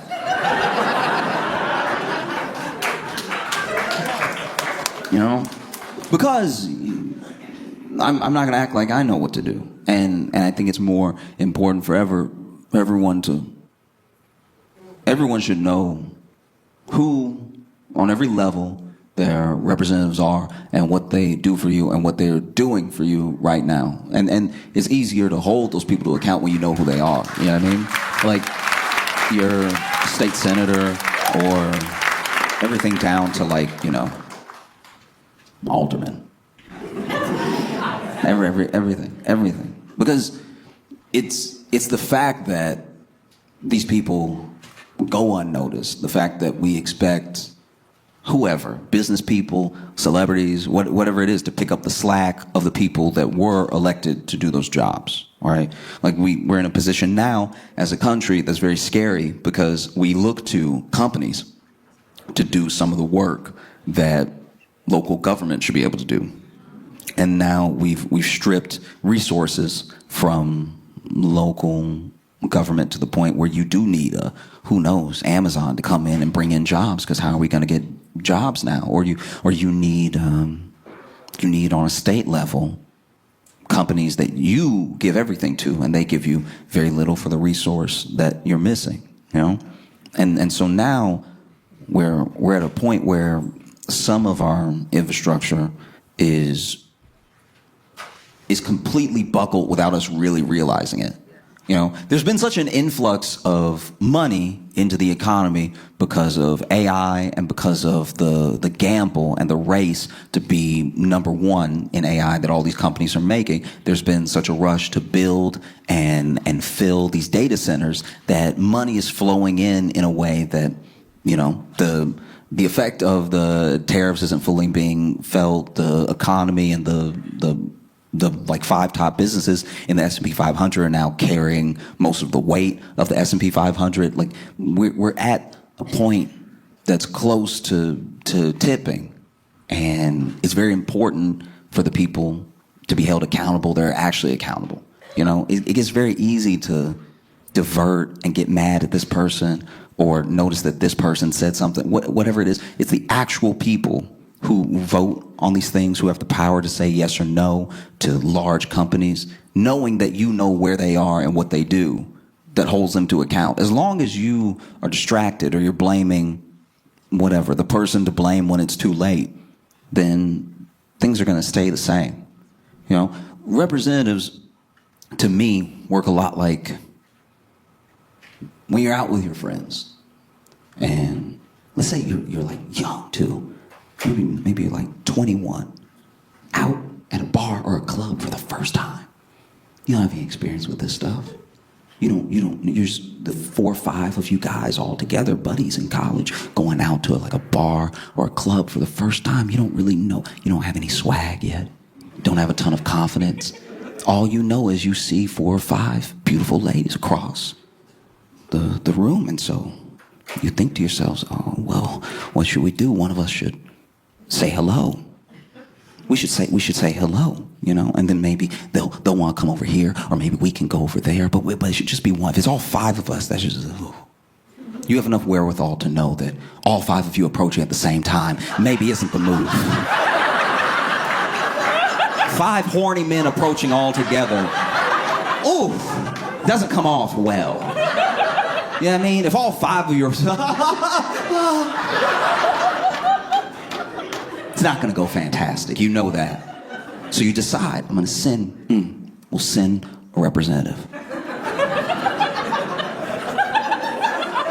One of us, the best of us, to make us look good.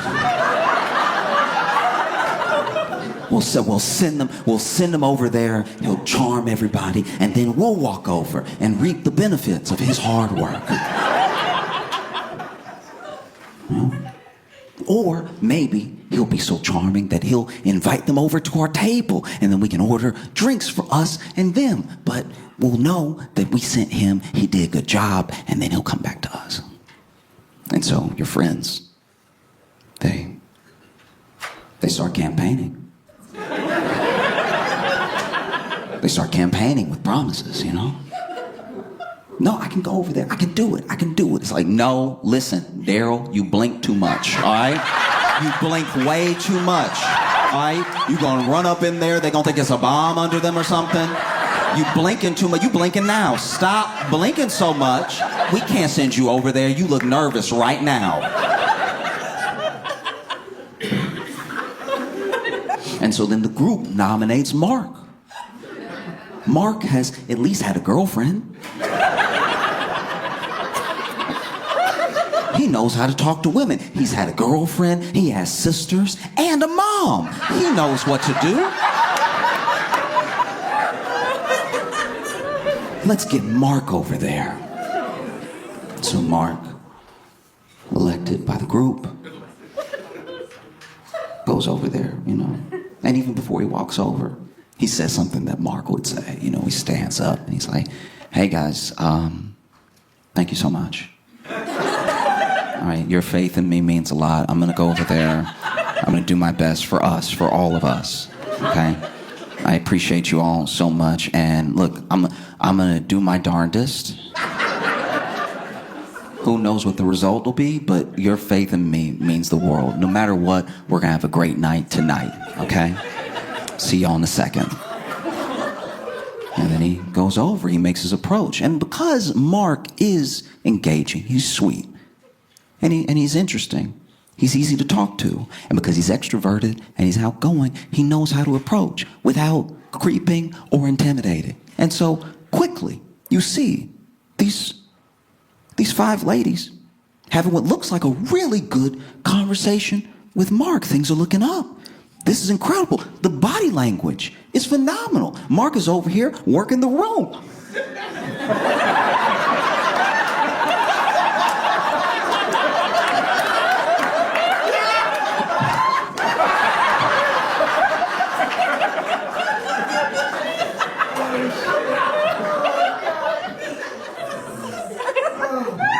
And then Mark makes that motion and he points at y'all. Y'all weren't ready. You didn't know.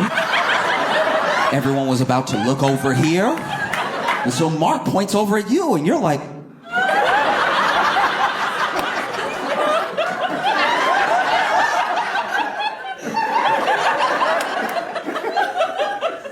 Mark turns around and keeps chatting. And after a while, things start to slow down. You don't really know why, but some nods and still a couple of laughs. And then Mark, he doesn't beckon you over. He doesn't give the thumbs up like they're about to head back with him.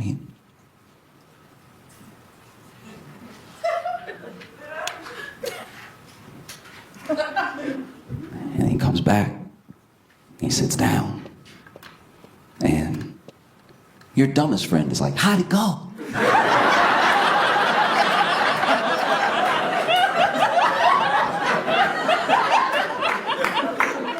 And Mark says, well, fellas, they all have husbands.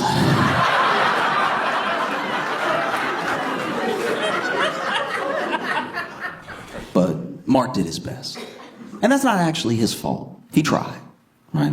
You can send a representative. They can promise to do something, and maybe the thing is bigger than the promise that they made. That is possible. That they tried as hard as somebody could try. And they didn't deliver because the circumstances weren't there. But let's talk about a different scenario, a more common scenario. Maybe Mark was sick. He wasn't even there. He's at home. Your buddy Chet is campaigning. And Chet campaigns on some pretty Jarring promises. He's like, look, I'm gonna go over there, all right? I'm gonna be like, what's up? Be like, hey, ladies. You know, that'll get their attention real quick because I'm gonna pop up right in. I'm not even gonna just like stroll up. I'm gonna walk up and then I'm gonna clear those last 2 steps real fast, really get in their face. Bow, right? Like that. What's up, lady?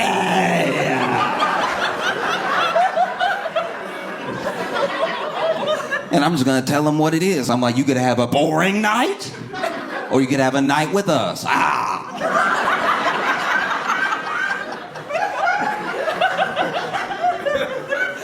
And look, Chet is the loudest. He's the loudest. He's the most adamant with the supposedly strongest campaign. And so you elect him. He unfortunately becomes your representative. And you see him off, and he doesn't give a speech like Mark did. He gives a speech like, all right. Next time you see me, I'm gonna be smelling like perfume, all right?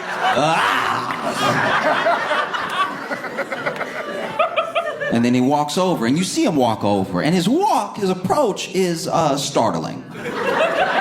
Because he can't just walk over. He's doing like he's doing a walk that's like kind of Denzel, but if Denzel was severely hurt.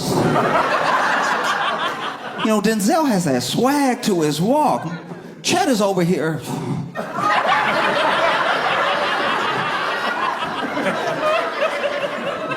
And then he does what he said he was gonna do. He walks up, and you can't really hear him, but you can see the body language.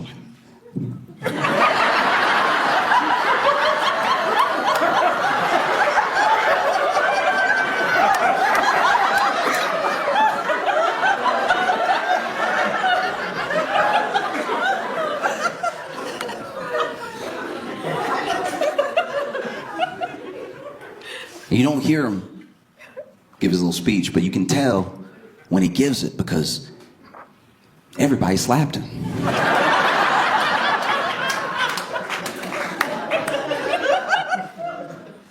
And then he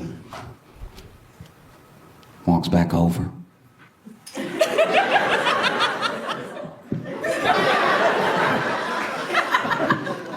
He sits down.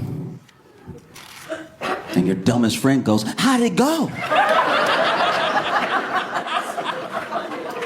And he's like, man, let's get out of here. Everybody's stuck up in here.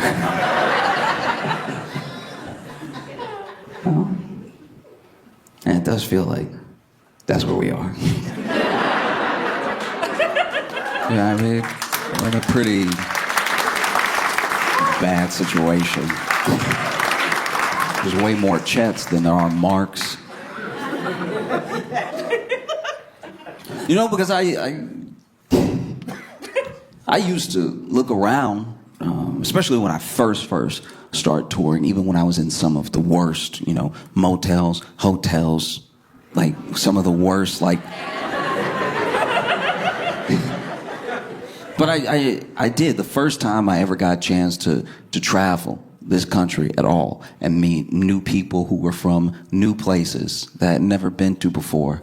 Not only did I have a good time because I was having these new experiences, but I really felt like I was seeing something really, really beautiful. Everybody wasn't happy and everybody didn't get along. I'm not like pining for a time that didn't exist. I'm just saying that like really getting out for the first time in my life all those years ago felt a lot like walking through that department store with my grandma. It was really special. I look back on it fondly, and I am genuinely afraid that we've gone from that to a dollar store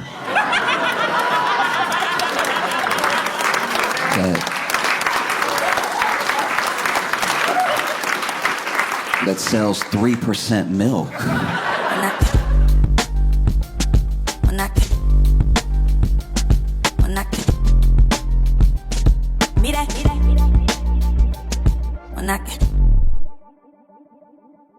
Ladies and gentlemen, Please make some noise for Josh Johnson!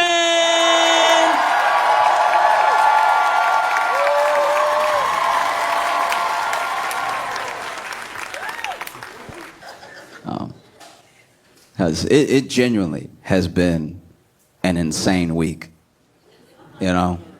Yeah. No, I know. No, it's that part.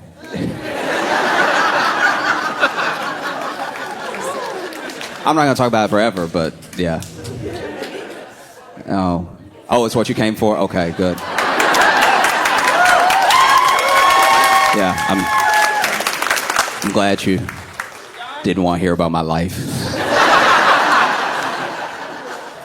No, okay. You know, Trump took office and he immediately signed a wild amount of executive orders. They've been one-upping each other every presidency for a little while. Like, I'm pretty sure Barack Obama signed more than Bush, and then Trump signed more than Obama, and then Biden signed more than Trump. But this was like astronomical. This was a whole lot, because basically Trump went ahead and signed executive orders that rolled back a lot of what Biden did, plus his own, right? And he did some sweeping stuff. Like, he signed an executive order that began the steps for the U.S. to leave the World Health Organization. I did not do it. But what feels kind of wild to me about the executive orders that Trump is passing, and a lot of the things that we're going to see for the next few months into the rest of his presidency, is basically just a blueprint of everything that Project 2025 said that they were going to do. It's a project that he said he knew nothing about and had nothing to do with, but now that he's in office, they seem hella tight. It's kind of like when you tell the police you don't know somebody, and then the police are like, but here's a picture of you two right here. And the picture hella incriminating, because it's not you just happening to be in the picture with them, it's you being like, hey. You say that you're not boys, but in this picture here, you're holding a different picture of the two of you together. You're like... And sure enough, yeah, Trump signed an executive order that would start the process of the U.S. leaving the World Health Organization. And I feel like there are some things that Trump is doing because they're his idea, and some things that he's doing because his aides and the people that wrote up Project 2025 are pushing him to do it for whatever their own reasons are, right? Like, I feel like they went to Trump and they were like, we need you to pull out of the World Health Organization. Then Trump was like, who?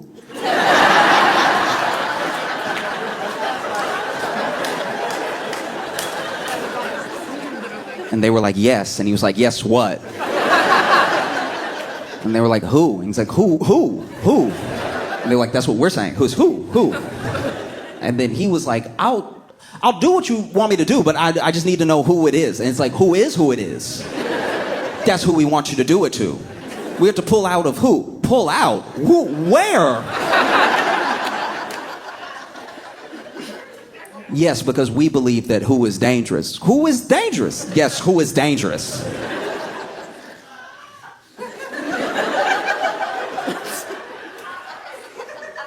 Where is who? Well, sir, who's all over the world? Who is dangerous all over the world? Yes, that's why we have to pull out of who. I'm not in who, by the way. I'm just standing here.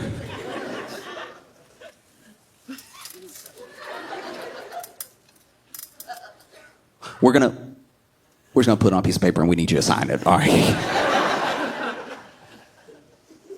And this is my main thing when it comes to pulling out of the World Health Organization, is that a lot of people take for granted things that are functioning in their life. Things are either good, you expect to be good, and things that are working, you're just like, yeah, it works because it's supposed to work, right? But sometimes we don't ask enough questions on how a working thing got to the way it was.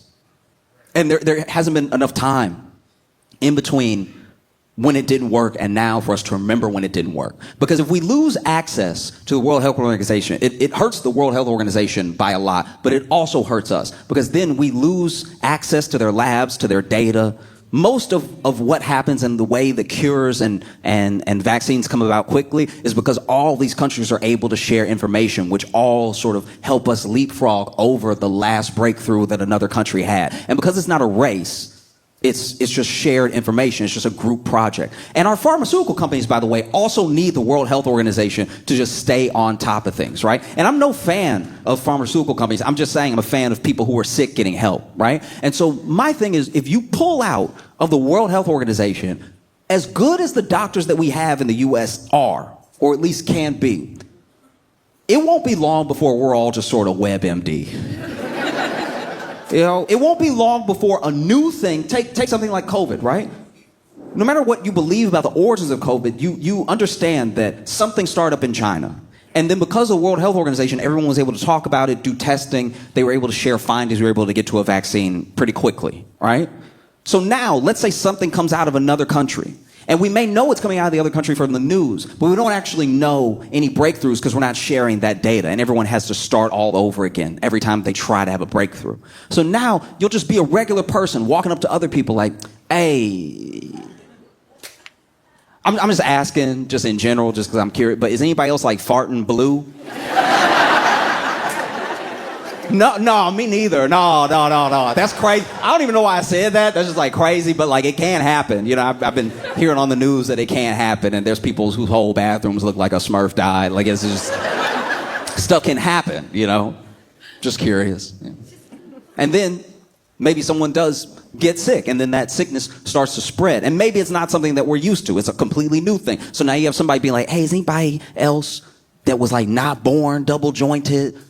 Been acting double jointed, like just everything can go in every which way, because double joint people, they seem to not hurt when they do it, but I'm in a lot of pain. So if anyone has any ideas on what to do, I've been eating as much as I can to lower inflammation, but I'm still got my head spinning all the way around when I fall asleep.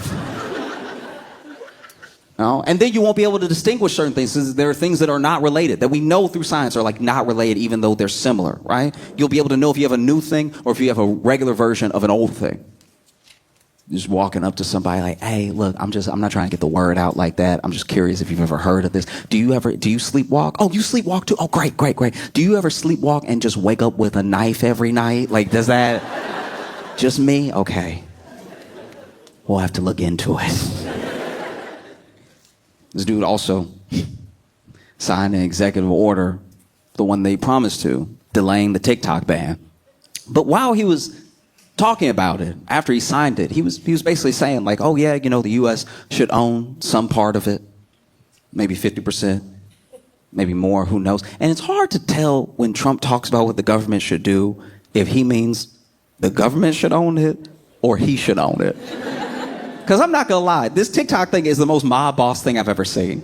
It's the most like, oh, you like your little thing, like, okay, maybe I own some of it. Maybe I own the whole thing. How about that? How about you get out of here? All right, it's mine now. One of the pettiest things that Trump did was he used an executive order to take back John Bolton's security detail. Now, I don't like John Bolton. I'm not like crying for John Bolton or anything. And if you know John Bolton, you'll know who I'm talking about. He looked like a Scooby-Doo villain. John Bolton got the mustache of somebody who has retired from tying women to train tracks. All right. This dude one of my favorite John Bolton memories was one time he was on, I think it had to be Fox News, he was on, and for some reason, they must have been trying to kill time or something, they put John Bolton, now he was old back then, so this is old, but he was still old when this happened. They put this old man on a hoverboard. And it was as great as you could imagine.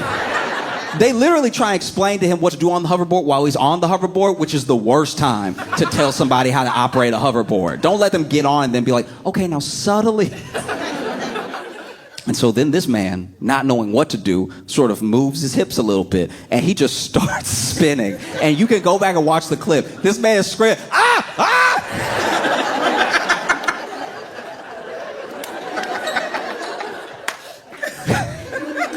But Trump took back his security detail, and it was just to be petty. It's just because he doesn't like John Bolton, and John Bolton doesn't like him, right?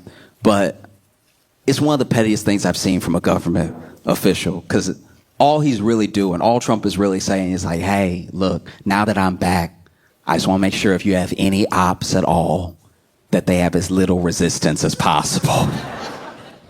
Him pulling John Bolton's Secret Service detail is like if I uncalled 911 for somebody. Like they called 911 and I called right after, be like, hey, that last dude, he was just playing. Don't come. It's not a big deal. Don't come at all. I know he's like, oh, he has a knife or whatever, but don't come. He was just trolling.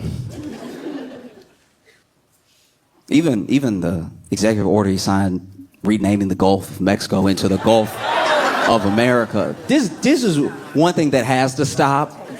It has to stop immediately because we cannot make it this hard on these kids. I remember when I was a kid. I remember when I was a child in school and they told me that Pluto was not a planet, but it was, but it wasn't, but it was, but it wasn't, and it is, but it isn't. And I failed every test where they asked me what Pluto was. I was like, there was one time where it was a fill-in. You had to describe the planet and you had to talk about what gases and everything the planet was made of and why we couldn't live on that planet, why Earth was perfect to live on. And when we got to Pluto, I didn't know what to say anymore because it had been a planet and then it wasn't a planet and then it had been a planet and it even changed like astrological signs or something like that. And so I was like, you know what? It's up there. How about that? Changing the Gulf. And then you even had publications like The Guardian being like, we're still going to call it the Gulf of Mexico, but we will call it Gulf of America for context in places where it seems fit, where the president is being quoted. I was like, it is or it isn't. No. Then you had Trump signing executive order. You had Trump pardoning everybody from January 6th. That's wild. You ever had somebody go to jail from your neighborhood? Maybe this is just too specific to me. But you ever had somebody go to jail from your neighborhood and you're like, I'm not a snitch, but thank God. Oh.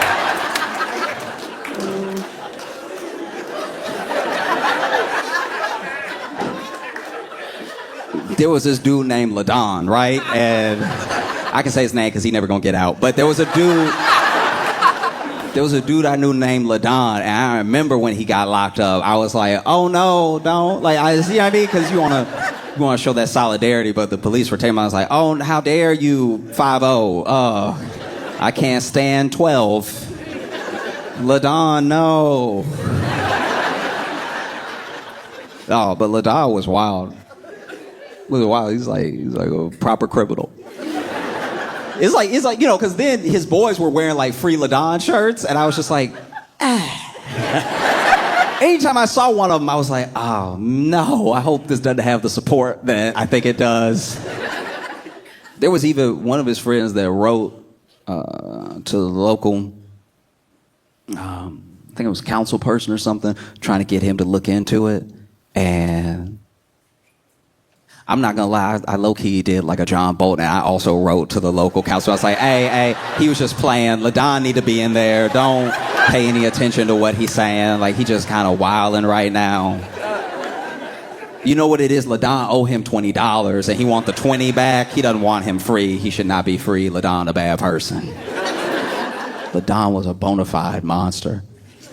So now imagine, LaDon go to jail. The hood is free. I've never, you've seen like homecoming parties for people when they get out of jail. I've never seen a party for somebody who just got arrested. Like, the people who felt like we finally had liberation were having a whole cookout off of this dude's charges. And then his boys with the shirt came to the barbecue. I'm like, are you happy or not? But now imagine LaDon locked up. We can finally rest easy. And then the president of the United States is like, actually, nah, LaDon, well, he not innocent, but I don't care. And now he's coming home. That's got to be what it feels like for some of these people. There were plenty of people, don't get me wrong, there were plenty people that were up there, did January 6th. They felt like the election had been stolen. They were sure that they had proof. They wanted to hang the vice president. They came in there with all the smoke, ready for all the juice. And then they get to go home, too. This has to have been a wild experience if you are a J6er, because you were there. Remember, when they pooped on the desk. They let them leave that day. They pooped on the desk that day, and then they were like, get out of here. And they were like, you right. And then they left. And they were very willing to be on camera. There were people interviewing each other about what they were doing. It's like, hey, Patriot, what are you doing? Oh, I'm tearing up Nancy Pelosi's office right now in protest of the election being stolen. This is me, James Atwood.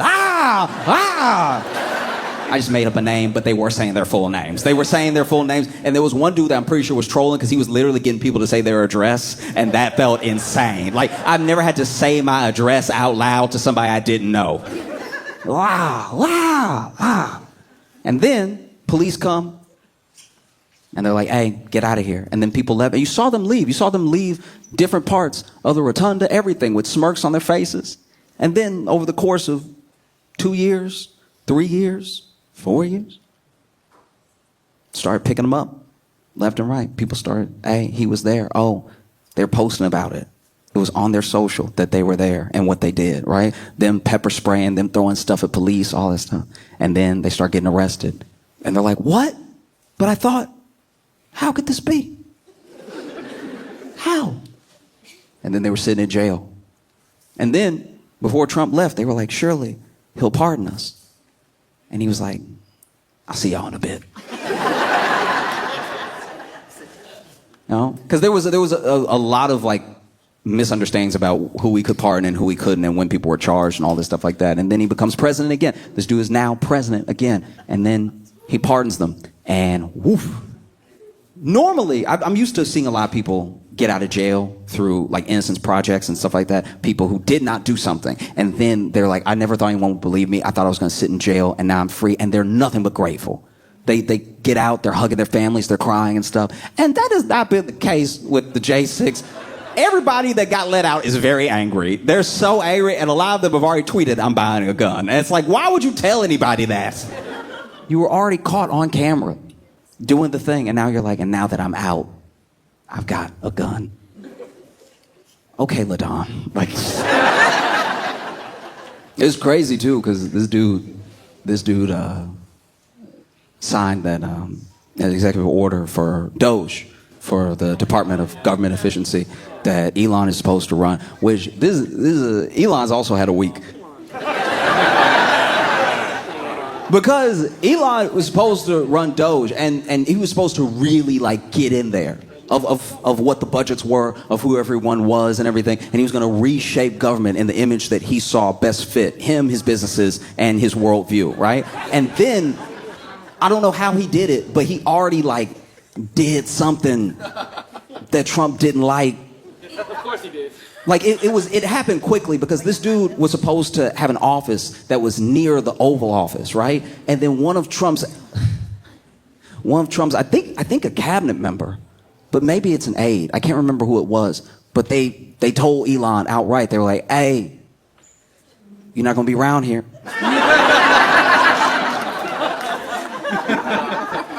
And in fact, you're not gonna talk to the president. You're gonna talk to me. Which is wild. Now, don't get me wrong. That person is also like a huge MAGA Trump Republican. But still, the fact that they felt the need to wedge themselves between Trump and Elon already speaks volumes. You know, because Elon, you know, was standing behind the presidential seal. And this is how you know that a lot of people are truly out of their minds. This dude did a Nazi salute that we then debated if it was a Nazi salute for like every day after, including the day of. And I don't know if you should be allowed to talk if you can't believe your eyes. Do you know what I mean? Like, there are people that are like, that was not a Nazi salute. He was throwing his heart out to the crowd. I'm like, well, he has a weird pitch. You know what I mean? I always throw my heart like this. And he did it twice to make sure you knew what it was, which is pretty wild. One thing that I like about Elon, which is not many things, is that he always manages to quickly make the people that take up for him look super stupid. Like, Really dumb. Because so many people had so many different things. They came to his defense. It was several things at once. It was like, guys, no, that was not a Nazi salute, okay? It was a Roman salute. I'm like, all right, you ever split a hair before? Apparently you don't know what that looks like. No, it wasn't a Roman salute. He has Asperger's. I know a lot of people with Asperger's. I know a lot of people that are on the spectrum. I know a lot of people with, different types of autism on different parts of the spectrum. And when I've hung out with them, and they've needed to point,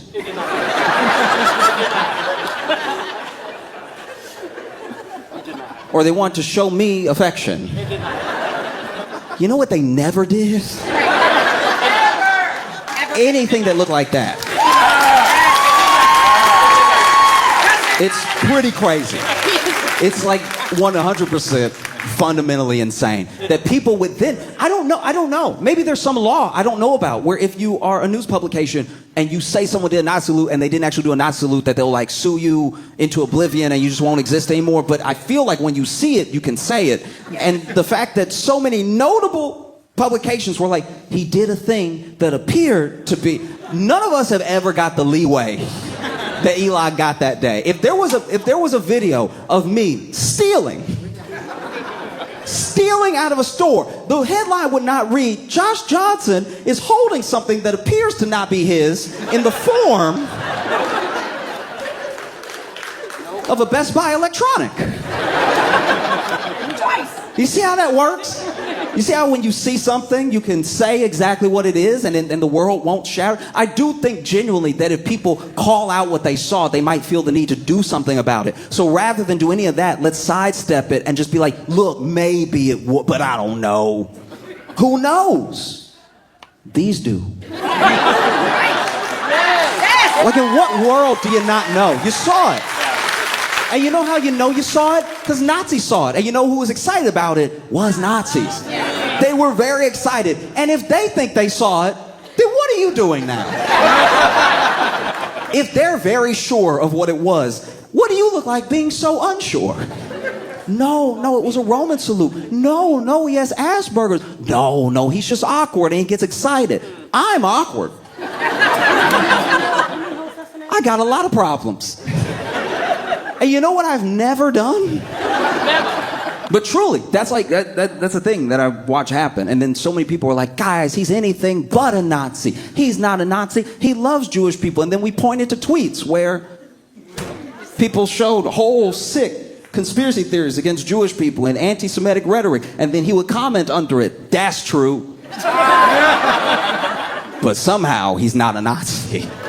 And then for everyone who was still like on the fence or still hardcore, pro-Elon, he's not a Nazi, y'all.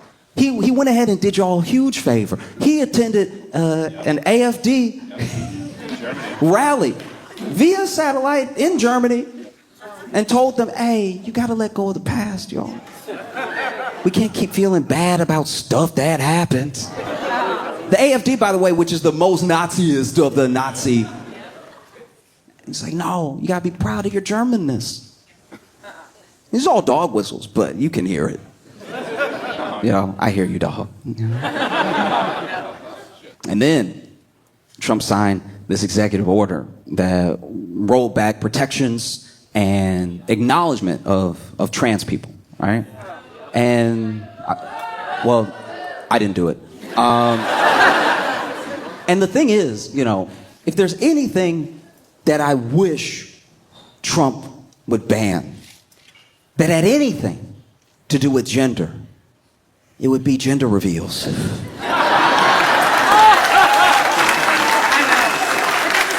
They're getting genuinely dangerous. I watched a gender reveal where they had, because they're creative in the worst ways. Because then I watched this gender reveal where they had a blue plane and a pink plane, right? And both planes were flying at the couple, right? And then I guess whichever plane, I don't really know how it was supposed to work because both planes flying, so I don't know how we're going to figure out what the baby is. You know what I mean? So then the pink plane veered off to the right, and the blue plane kept straight. So I guess that meant it was a boy because they started celebrating, right? But they started celebrating without moving, and the plane was still coming at them. And so it's not a big plane, but it's a little bigger than a toy plane, and it hit the husband in the face and chopped his head all up. Like he's alive, he's fine, but you could tell it hit him hard, and he trying to still celebrate. But he's clearly concussed. He's 100% concussed. Just. Oh.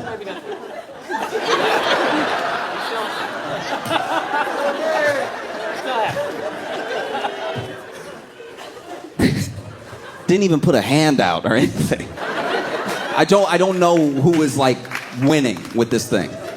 You know, maybe if you're a tech billionaire, you're doing very well because he's going to push through to like lower regulations so that you can make things as fast as possible, even if those things need some guardrails because they might be potentially dangerous, whatever, you know. And if you really hate other people, then yes, you're having a good week. But for Americans, like specifically for us, I don't know what these things do, you know. Like I don't know what rolling back what few protections there were for trans people does for me. I thought the election was about safety and eggs. I don't know, maybe I'm wrong. I thought it was like everyone was talking about eggs a lot. Like everybody was like really hitting those eggs. I didn't know eggs were everybody's favorite food. Like eggs. People weren't even talking about bread. They were talking specifically about eggs. I think a lot of people went to like Kroger or Walmart or something on the wrong day and they were like, hell no, eggs is my number one issue. I'm a one-issue voter and eggs is that vote. And so I don't know what any of this has to do with eggs, but it doesn't seem like we're getting there. You know? Even the language of the executive order was weird. The language of the executive order was like, you have to treat and address people as the sex that they were assigned at conception, which is not how, that's not how anything works. If it's conception, when it happens, then there's no men. There would be no dudes.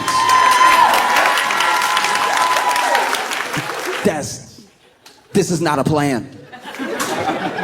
Like, this is terrifying. Don't be wrong. There are plenty of people who are scared, and there are plenty of people who don't know what to do next. And one thing I really want people to stop doing, and I'm not anybody's boss. You can do what you want. You can probably, whatever, screw me. But we're not like cooked. Don't do that thing. Don't give up immediately. Like there's a sort of rhetoric and an idea that like, oh, we're finished and this is it, and like there's nothing that can be done. It's like guys, no. But then you see people devastated, giving up very quickly. You know, oh man, we're ruined. We're so cooked. It's like I mean, if you believe that, then we are. Like if you earnestly believe that, then yes, absolutely. That's what cooked looks like, because cooked is done, and you like your steak raw. So, yeah, I mean, like day one, we're cooked. That's also, that kind of made me furious. I'm not gonna lie. Not even like an armed resistance attacking people or something like that. Oh, we're cooked. It's like, you saw him with his pen. Like, I'm saying genuinely, people, please, if you feel anything, then you should openly speak it. One of the reasons that these things spread, why negativity spreads, why like the general pessimism towards movements spread, is because people let their doubt reign over everything, all of their discussion, all of their thinking. It's like, I'm not saying that I know exactly what to do about executive orders that he passed that I don't agree with. Those things are for the courts to hopefully fight. But I will say, for every person that I know that was affected by an executive order that he has, that I know is scared, I talk to that person. And I tell them, hey, I'm at least here. Now, I'm not the president, but I'm here for you, locally, right? That's how you build community. And that's how you keep people from being afraid. Because people don't know. They genuinely don't know that there are people that are willing to back them up. They have no idea, right? He signed an executive order that was supposed to take away birthright citizenship for people who were not already citizens. And to stop any confusion, it was going to be birthright citizenship starting now, right? Because if it was for all time, then like half of his cabinet, they wouldn't even know where to take them, put them.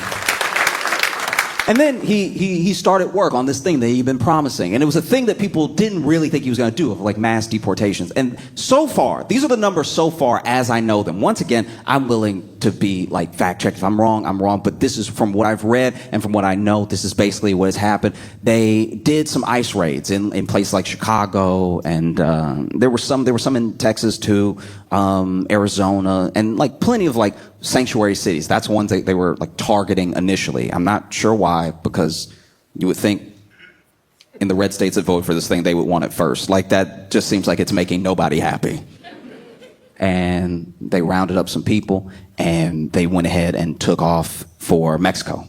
And so then they take off from Mexico. We did it. We raided. We got some people. Gonna drop them off at Mexico because these are Mexican illegal immigrants, right? And so then FAA comes on and they're like, "Hey, don't land here." And I do think that nobody really thought that part through. I don't think people really thought. And then even when they let them land, they were like, "Don't let them off the plane. Just turn around." And they were like, "All right, okay. We will be back though. We'll be back with more," right? Because I should be clear here that apparently, from what I've read, just deporting these 80 people cost the taxpayer $700,000. So I do not know how we're going to save any money. I don't know how this plan is going to work. 80. There's supposedly 11 million undocumented immigrants in the U.S., right? 11 million, so 3.3% of the population, right? And we started with 80. If I owed somebody $11 million, and I told them, "Hey, I ain't got all that right now, but I do have this 80. I'm getting my ass beat." That's crazy. 80 and $700,000. I'm not in government. I'm not acting like I know how to fix a situation. I'm not acting like I know what to do about where we're at. But I will say this. If I know I got to spend $700,000 to get 80, this is just me.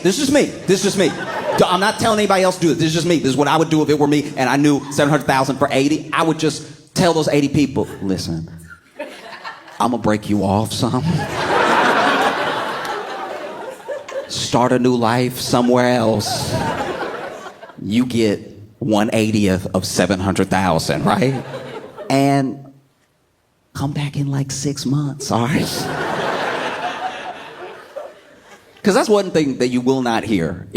As this whole thing builds out, you will not hear about people coming over illegally. They're going to act like it's not happening. They're going to act like it's all going one way. They're denying everything. They're denying all of these legal ways to become a citizen, legal ways to gain citizenship, legal ways to get a card, or just to be able to work in the U.S. They canceled a lot of appointments for people who were doing the right thing, right? And so my thing is just use your logic and pay attention to what is not being said over the next few months to several years, because they're not going to want to admit that these people are coming in still, even while they're making these efforts, because it will make them look even more desperate, even less efficient, you know? Because they told us before the election all of these incredible stories about how migrants were coming in. They were like, and look, I don't even know how they're doing it, but in Honduras and Guatemala, they're disassembling themselves, mailing themselves here, and then reassembling themselves, and then walking around amongst us.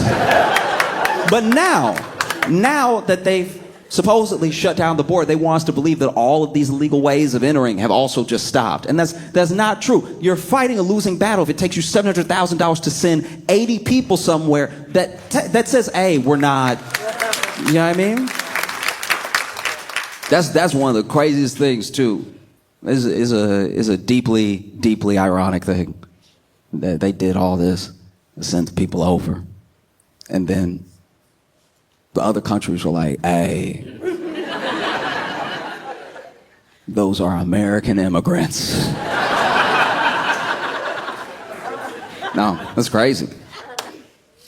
No, and I think a lot of it. I think a lot of the like tactics that have been taken and some of the logic that's been used on the news and everything is just is genuinely like fear based. It's to like rile you up. It's to make you feel afraid and everything. And you know, even in the executive orders, like 100 executive orders or so, and so many of them don't really say anything. They don't really do anything. You just sort of make a show of signing it. You know, because I'll be honest with you. I saw some of the raids that were taking place and some of the statements that people made and how they're taking things that were normally off the table, they're putting them back on so they can come in your church, they can come in your school. People are scared to go to places that felt safe and everything. And I will say I don't know exactly what to do. I'm not acting like I have any answers. I just don't know how possibly this is the road, like this is the tack to take, you know? Like people will say things like, "Oh, they don't pay taxes." It's like, don't they eat? Then didn't they pay the sales tax? Didn't they pay? And by the way, this not paying taxes thing, they get paid under the table by Americans, by the way. There's no job that they have that an American doesn't give them. And pay them under the table in cash and probably pay them a little less than minimum wage. Probably pay them in even numbers. So what money could you possibly stand to gain? And I'm not saying the money doesn't exist, that it's not there, and that there shouldn't be a path to legal citizenship so that they can pay all the taxes that we all pay. I'm just saying that, like, are they each owing more than like $700,000 when you put 80 of them together?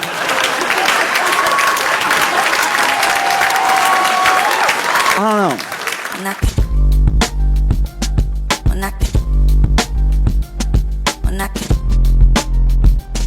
Mira.